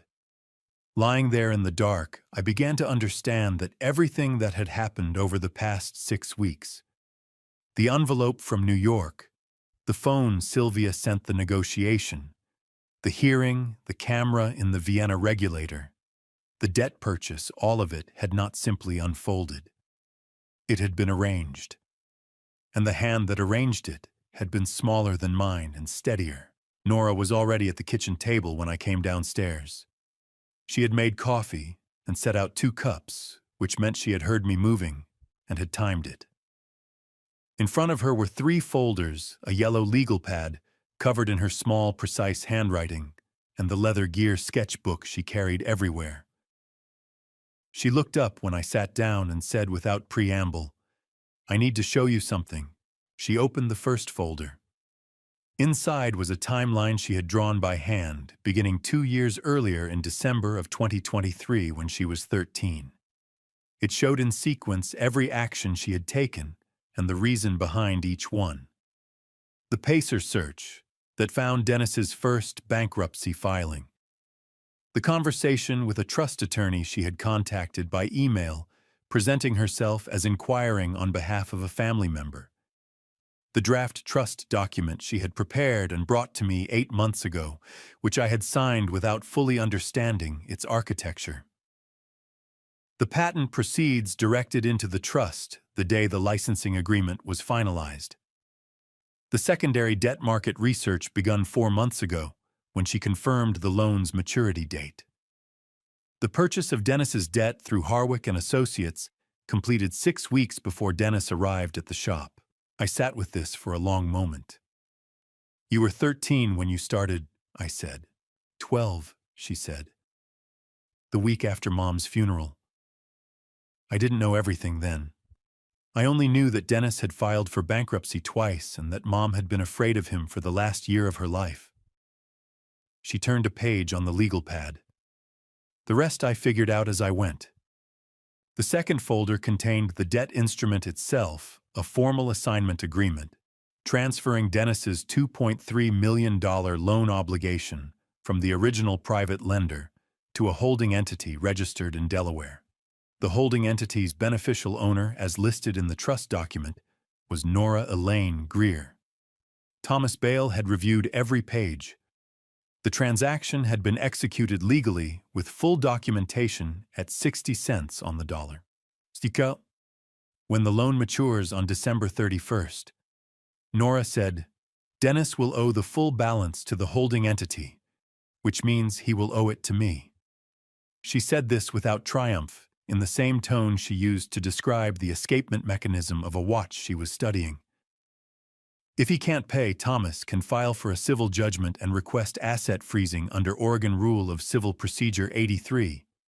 That includes any legal fees he might use to refile the guardianship petition. I looked at her across the table. I had known this child since the afternoon she was born, had watched her learn to walk on the shop floor between the display cases, had taught her the name of every gear and spring and jewel in a movement. I had thought in my better moments that I understood her. I understood now that I had understood perhaps half. "There's a third folder," I said. She nodded and opened it. Inside were printed copies of the text exchanges between Nora and Sylvia annotated in red pen with legal citations Thomas had added. Beside them were 2 printed transcripts, one from the shop's camera recording of the negotiation meeting, one from the break-in footage, each with specific passages bracketed. Attached to the back was a 1-page memo from Thomas Bale listing the charges the district attorney's office could pursue based on the available evidence: first-degree forgery under ORS 162.065, second-degree burglary under ORS 164.215, and a civil fraud claim linked to the guardianship petition's false representations. Thomas submitted the annotated transcripts to the DA's office yesterday morning, Nora said. Before the hearing. I set down my coffee cup. "Before the hearing," I repeated. I wanted the DA to have everything before Dennis had a chance to withdraw and walk away clean. She looked at me steadily. "Withdrawing the petition doesn't erase the forgery. It doesn't erase the break-in. Those are separate matters." Rex arrived at 7:30. He came in without knocking, which he had started doing sometime in the past 2 weeks, and poured himself coffee and sat down. He looked at the folders on the table and then at Nora and said, "You told him." "I told him," she said. Rex set his cup down and looked at me with an expression I recognized, the specific look of a man who has been carrying a secret on behalf of someone else and is relieved to put it down. "She came to me 6 weeks ago," he said. "The day before Dennis first showed up. She laid out the full picture, and asked me to verify the financial records independently. I did. Everything she told me checked out. He paused. I've been in law enforcement for 38 years, Walter. I have never in my life been briefed more thoroughly by anyone, let alone a 15-year-old. Outside, the December morning was gray and still. The shop would open in 2 hours. In 11 days, Dennis's loan would mature, and the balance would come due. Somewhere across town, a district attorney's office was reviewing a packet of evidence that had been assembled piece by piece by a girl who had started the work at age 12 with nothing but a school laptop, a public database, and the specific patient grief of someone who had decided that understanding was the only form of safety available to her. I reached across the table and put my hand over hers. She did not pull away. She turned her hand over and held mine the way she had when she was small, and the shop was dark, and she was not yet afraid of anything. "What do we do now?" I asked. She looked at the folders on the table. "Now we wait," she said, and we let it finish. The week before Christmas passed, the way the final minutes of a long repair job pass slowly, with the particular tension of someone who has done everything correctly and is now simply waiting to find out if it was enough. I opened the shop each morning at 8. I serviced 3 pocket watches, 1 mantel clock, and a marine chronometer that a retired naval officer had brought in from the coast. I did the work carefully and charged fair prices and spoke to my customers about the weather and the holidays, and none of them knew that in the back room on a shelf above the workbench, a tablet was connected to a security camera inside a Vienna regulator, and that on my phone there was a folder containing evidence that had already been submitted to a district attorney's office and an FBI field office and a circuit court judge who was expected to issue a written ruling before the end of the year. Nora spent the week in a rhythm that looked from the outside like the ordinary routine of a 15-year-old on winter break. She read. She worked on a small carriage clock movement she had been restoring since October. She cooked dinner twice, both times producing something better than I would have managed. She checked her phone with the measured infrequency of someone who is expecting a specific message and has decided that checking more often will not make it arrive sooner. On the evening of December 22nd, Thomas Bale called. He said the district attorney's office had reviewed the full evidence packet and was moving forward with charges. First-degree forgery under ORS 162.065, second-degree burglary under ORS 164.215, and civil fraud in connection with the guardianship petition. He said the DA preferred to time the filing carefully coordinating with the FBI, which had formally opened a homicide investigation into Claire's death 2 days earlier. Thomas used the word coordination in the way lawyers use it when they mean that multiple agencies are working toward a single moment. I told Nora after I hung up. She was at the kitchen table with the carriage clock movement spread out on a cloth in front of her, a loop on a chain around her neck. She listened without putting down her tools. When I finished, she held a small escape wheel up to the light and examined it for a moment, before setting it back on the cloth. "Did he say when?" she asked. "Before the end of the year," I said. "He said to be prepared for things to move quickly after December 31st. She nodded and picked up her tweezers. Rex came by on December 23rd with a bottle of cider and the specific expression of a man who was trying to make a social visit out of what was actually a briefing. He sat in the armchair by the front window, the one that had been my wife Margaret's, and told us that Victor Hale had been formally interviewed by the FBI 2 days earlier. Hale had retained a lawyer and had not answered substantive questions, but his presence in Oregon over 6 months, his documented proximity to the shop, and his employment history at the lending firm had all been entered into the federal investigation record. Rex said the FBI's working theory was that Hale had been retained to monitor and, if necessary, discourage anyone who might interfere with Dennis's plan to access Nora's trust before the loan came due. "Discourage," I said. Rex looked at me steadily. That's the word they used. On Christmas Eve, Nora and I did what we had done every year since Claire brought her to live with me. We sat at the workbench together, and I showed her something new. It had started when she was 7 with a simple lever escapement. Over the years, we had worked through a cylinder escapement, a duplex, a detente, and last year, a tourbillon. This year, I had set aside a complicated pocket watch with a minute repeater mechanism, the kind that chimes the hours, quarters, and minutes on demand. I had been saving it for a year that felt significant enough. We worked for 2 hours. I explained the all-or-nothing piece, the rack and snail, the way the hammer train separated from the going train. Nora listened and asked precise questions and made notes in the gear sketchbook. At some point, she stopped writing and simply watched my hands the way she had as a small child. And I thought about Claire sitting in this same shop on winter evenings, watching in the same way, with the same expression of concentrated attention. I did not say this out loud. Some things are better kept as the feeling behind the words.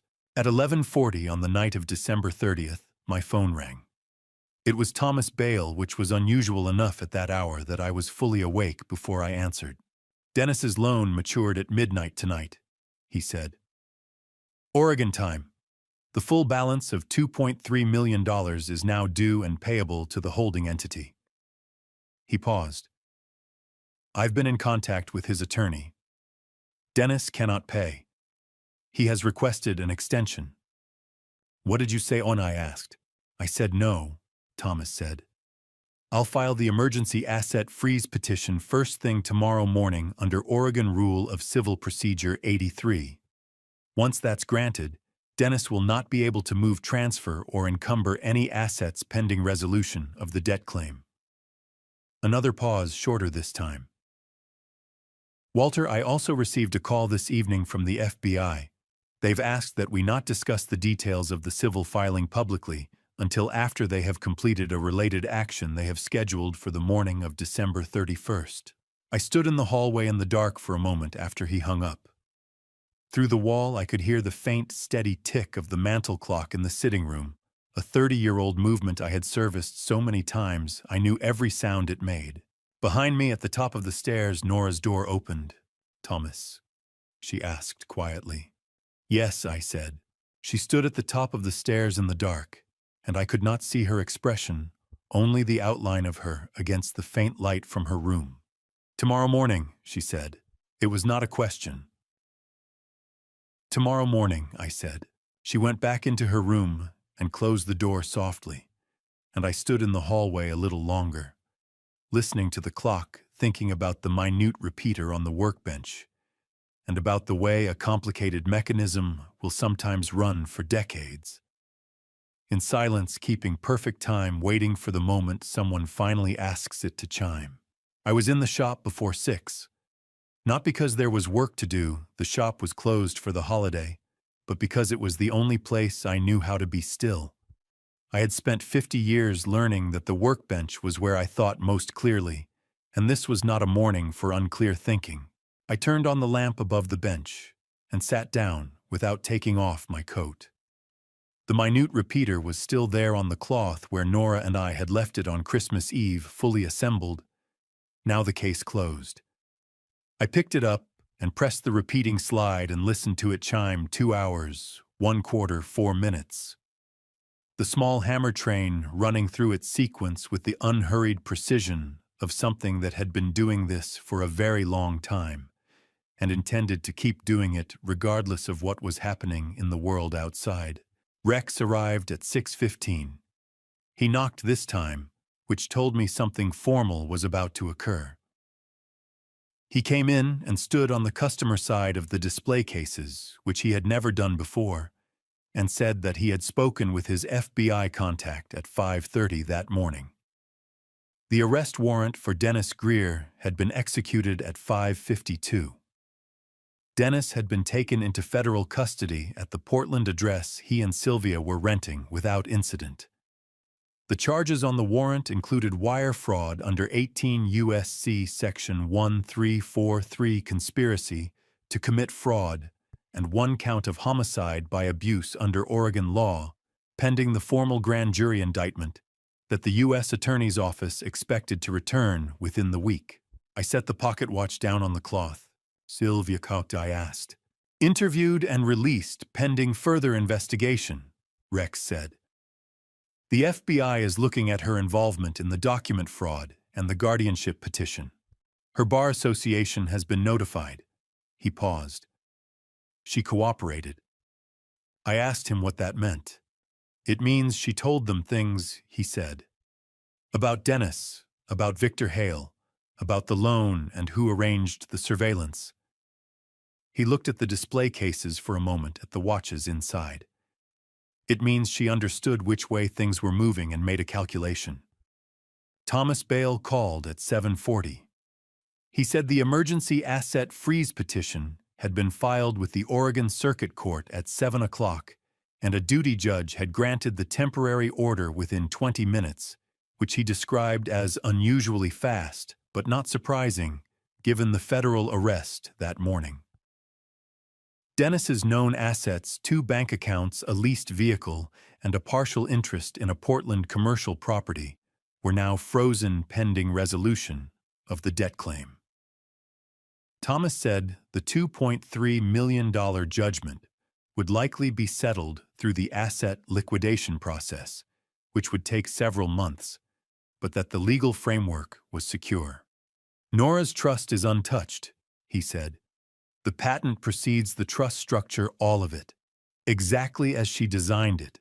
I thanked him and hung up and stood in the shop for a while, without doing anything in particular.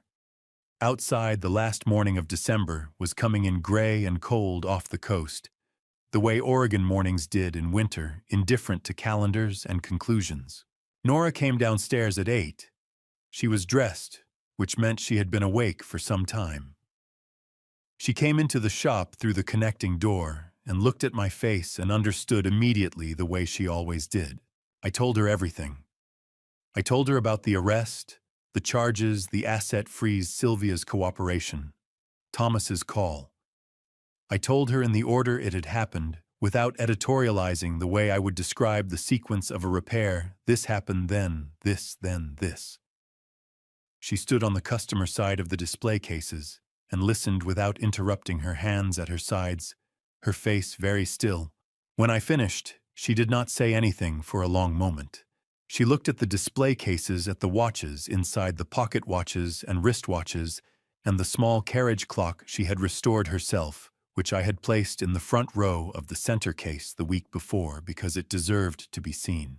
Then she sat down on the floor, not the way someone sits when they are tired or unwell. She simply folded herself down until she was sitting on the wooden floor of the shop, with her back against the display case, and her knees drawn up and her face in her hands. I came around the counter and sat down on the floor beside her because there was nothing else to do. We stayed like that for a while. The shop was quiet. The clocks on the wall moved through their sequences, the pendulums swinging the escapements, releasing one tooth at a time. The hands turning with the patient indifference of things that measure time without caring what it contains. After a few minutes, Nora lowered her hands. Her eyes were dry, which did not surprise me. I had seen her cry exactly once at Claire's funeral, and she had done it the way she did most things, quietly, completely, and without asking anyone to notice. I kept thinking, she said, that if I did everything right, it would feel like something. I did not ask her what she meant. I understood what she meant. Does it? I asked. She looked at the carriage clock in the front of the display case, the one she had spent 2 months restoring, the one with the replaced mainspring, and the clean jewels and the new crystal she had ordered from a supplier in Connecticut, because the original was cracked. It feels like finishing a repair, she said. You put it back together and it runs and you know it's right. But the clock doesn't know you fixed it. It just runs. I put my arm around her, and she leaned against my shoulder, and for a little while we sat on the floor of the shop together while the clocks kept time around us, and outside the last morning of December moved quietly toward afternoon. Rex found us there when he came back at 9.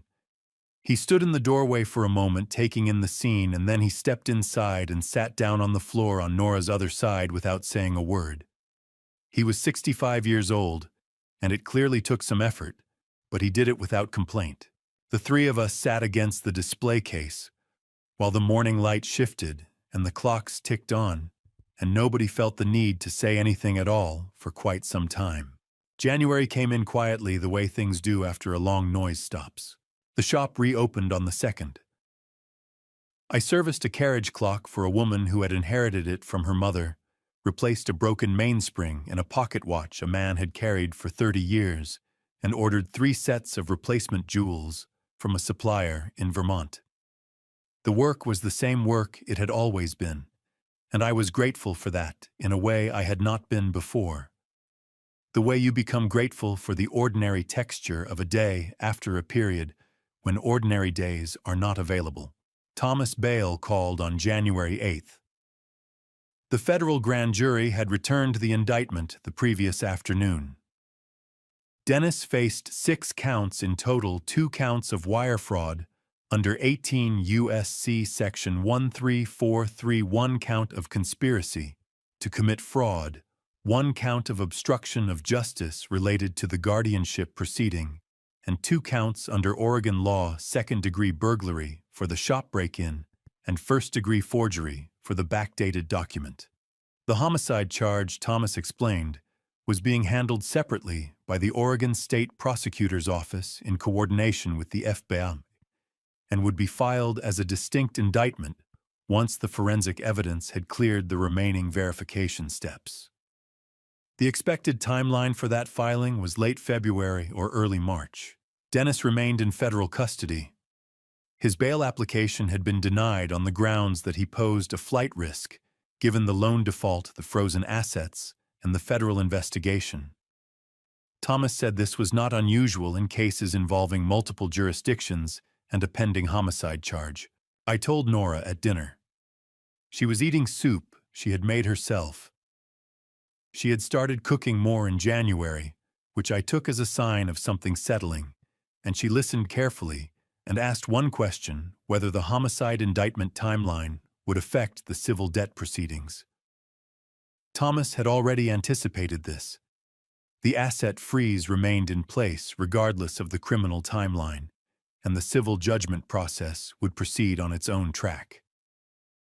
I relayed this, and she nodded and finished her soup.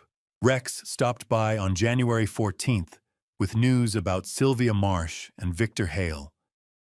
The Oregon State Bar had opened a formal disciplinary investigation into Sylvia's conduct in connection with the guardianship petition and the document fraud.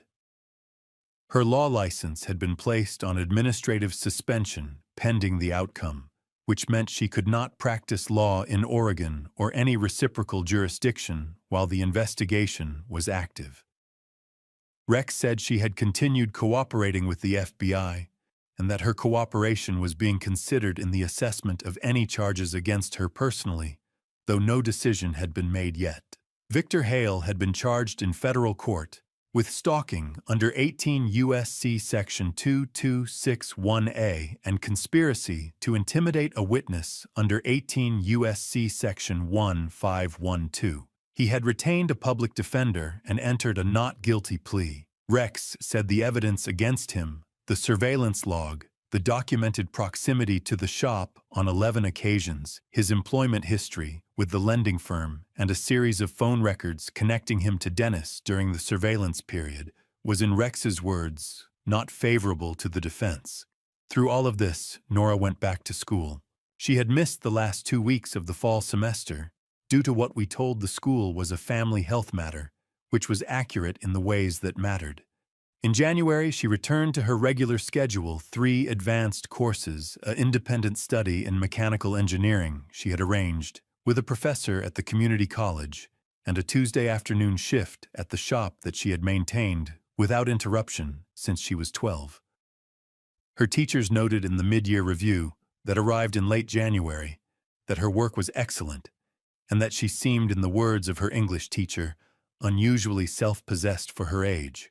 I read that phrase several times. I was not sure it captured what I knew of her, but I understood what the teacher meant by it, and I did not disagree. One afternoon in late January, I found her in the back of the shop, not working, just sitting on the stool by the window that looked out at the alley and the narrow strip of gray sky above the neighboring building. She had her gear sketchbook open on her lap, but she was not writing in it. She was watching a bird, a small brown sparrow that had landed on the window ledge and was sitting there with the dense, compact stillness of small birds in cold weather.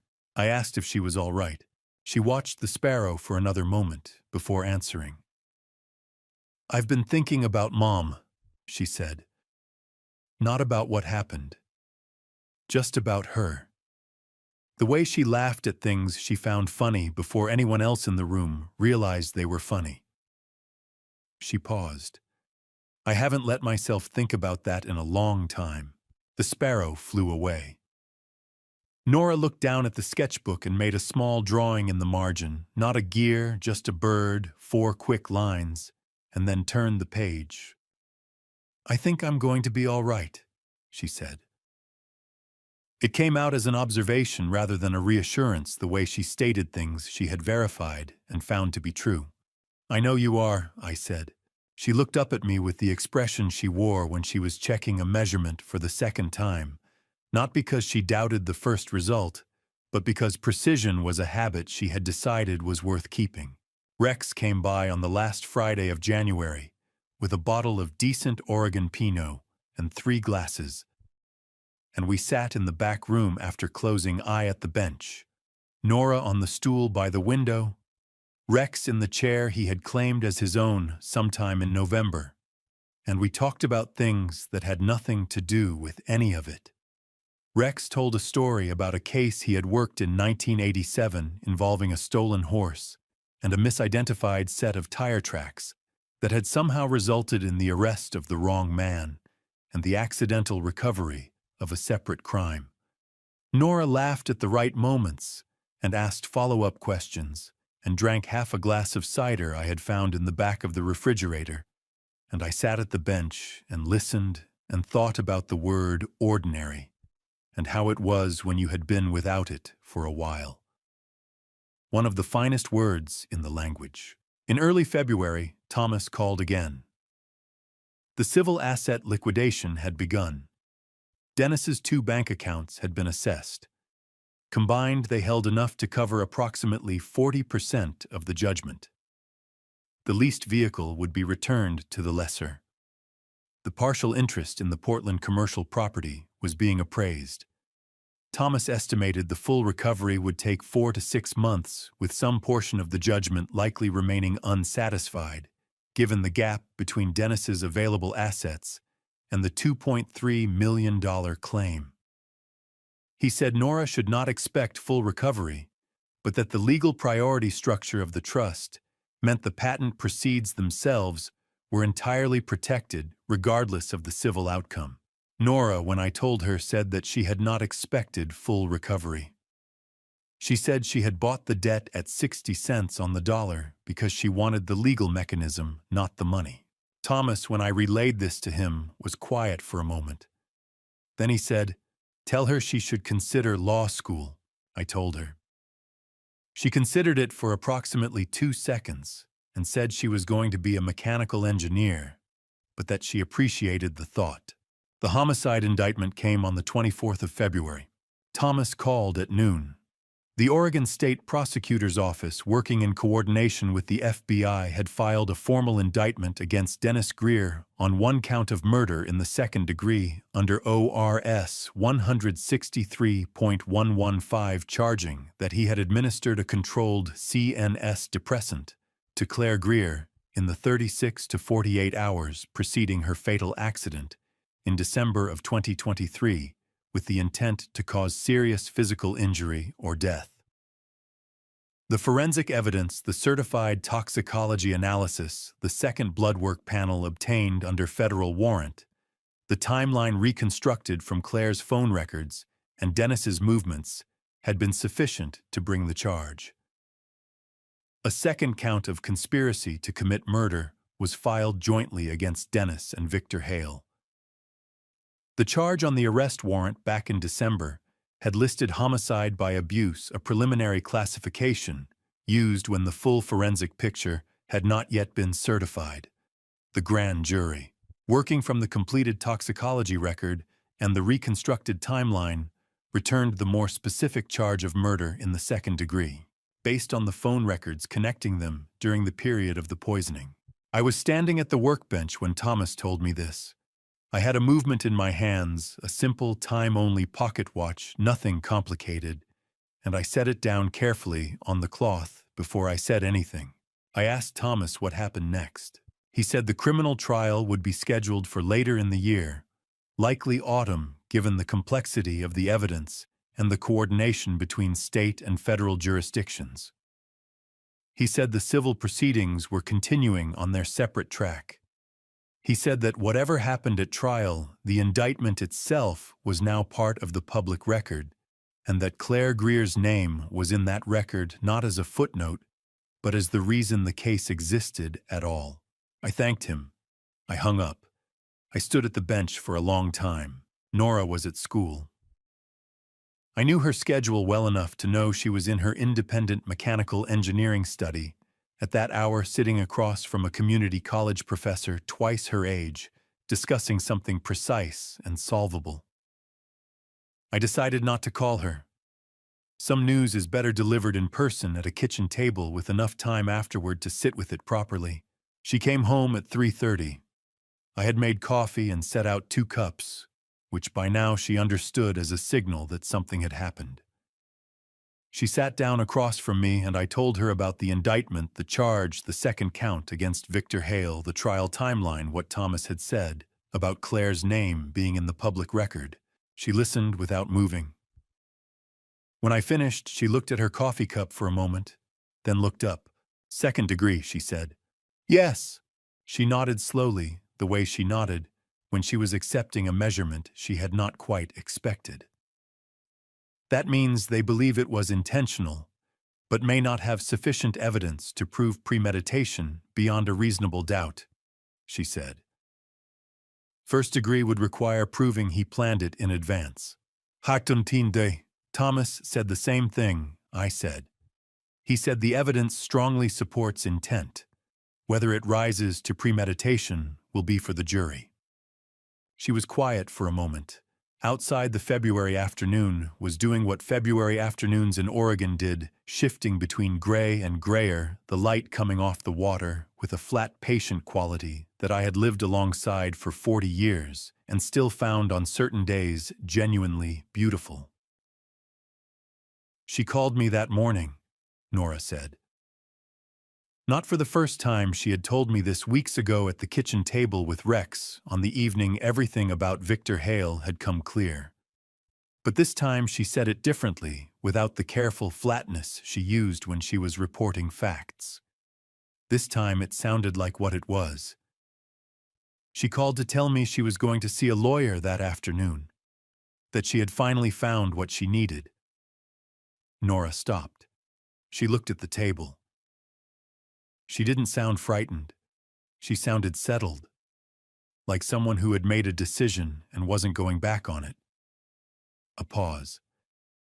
She always got quiet like that when she knew exactly what she was going to do. A pause. She always had a plan. I did not say anything.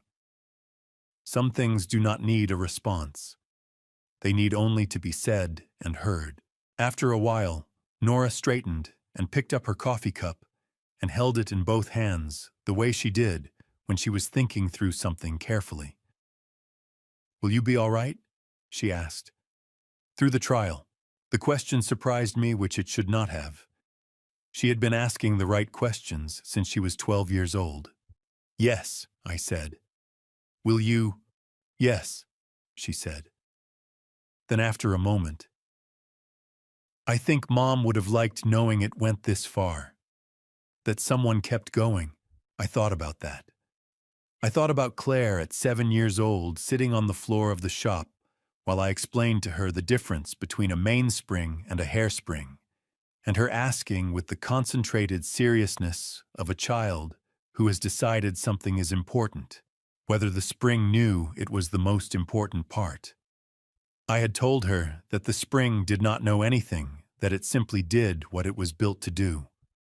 She had thought about this and said that was probably enough. I went to the shelf above the workbench and picked up the minute repeater. I brought it to the table and set it in front of Nora. She looked at it. "We already finished this one." "I know," I said. "I want you to have it." She picked it up with both hands, the careful, complete grip she used for mechanisms she intended to understand fully. She turned it over and examined the case, the crown, the repeating slide.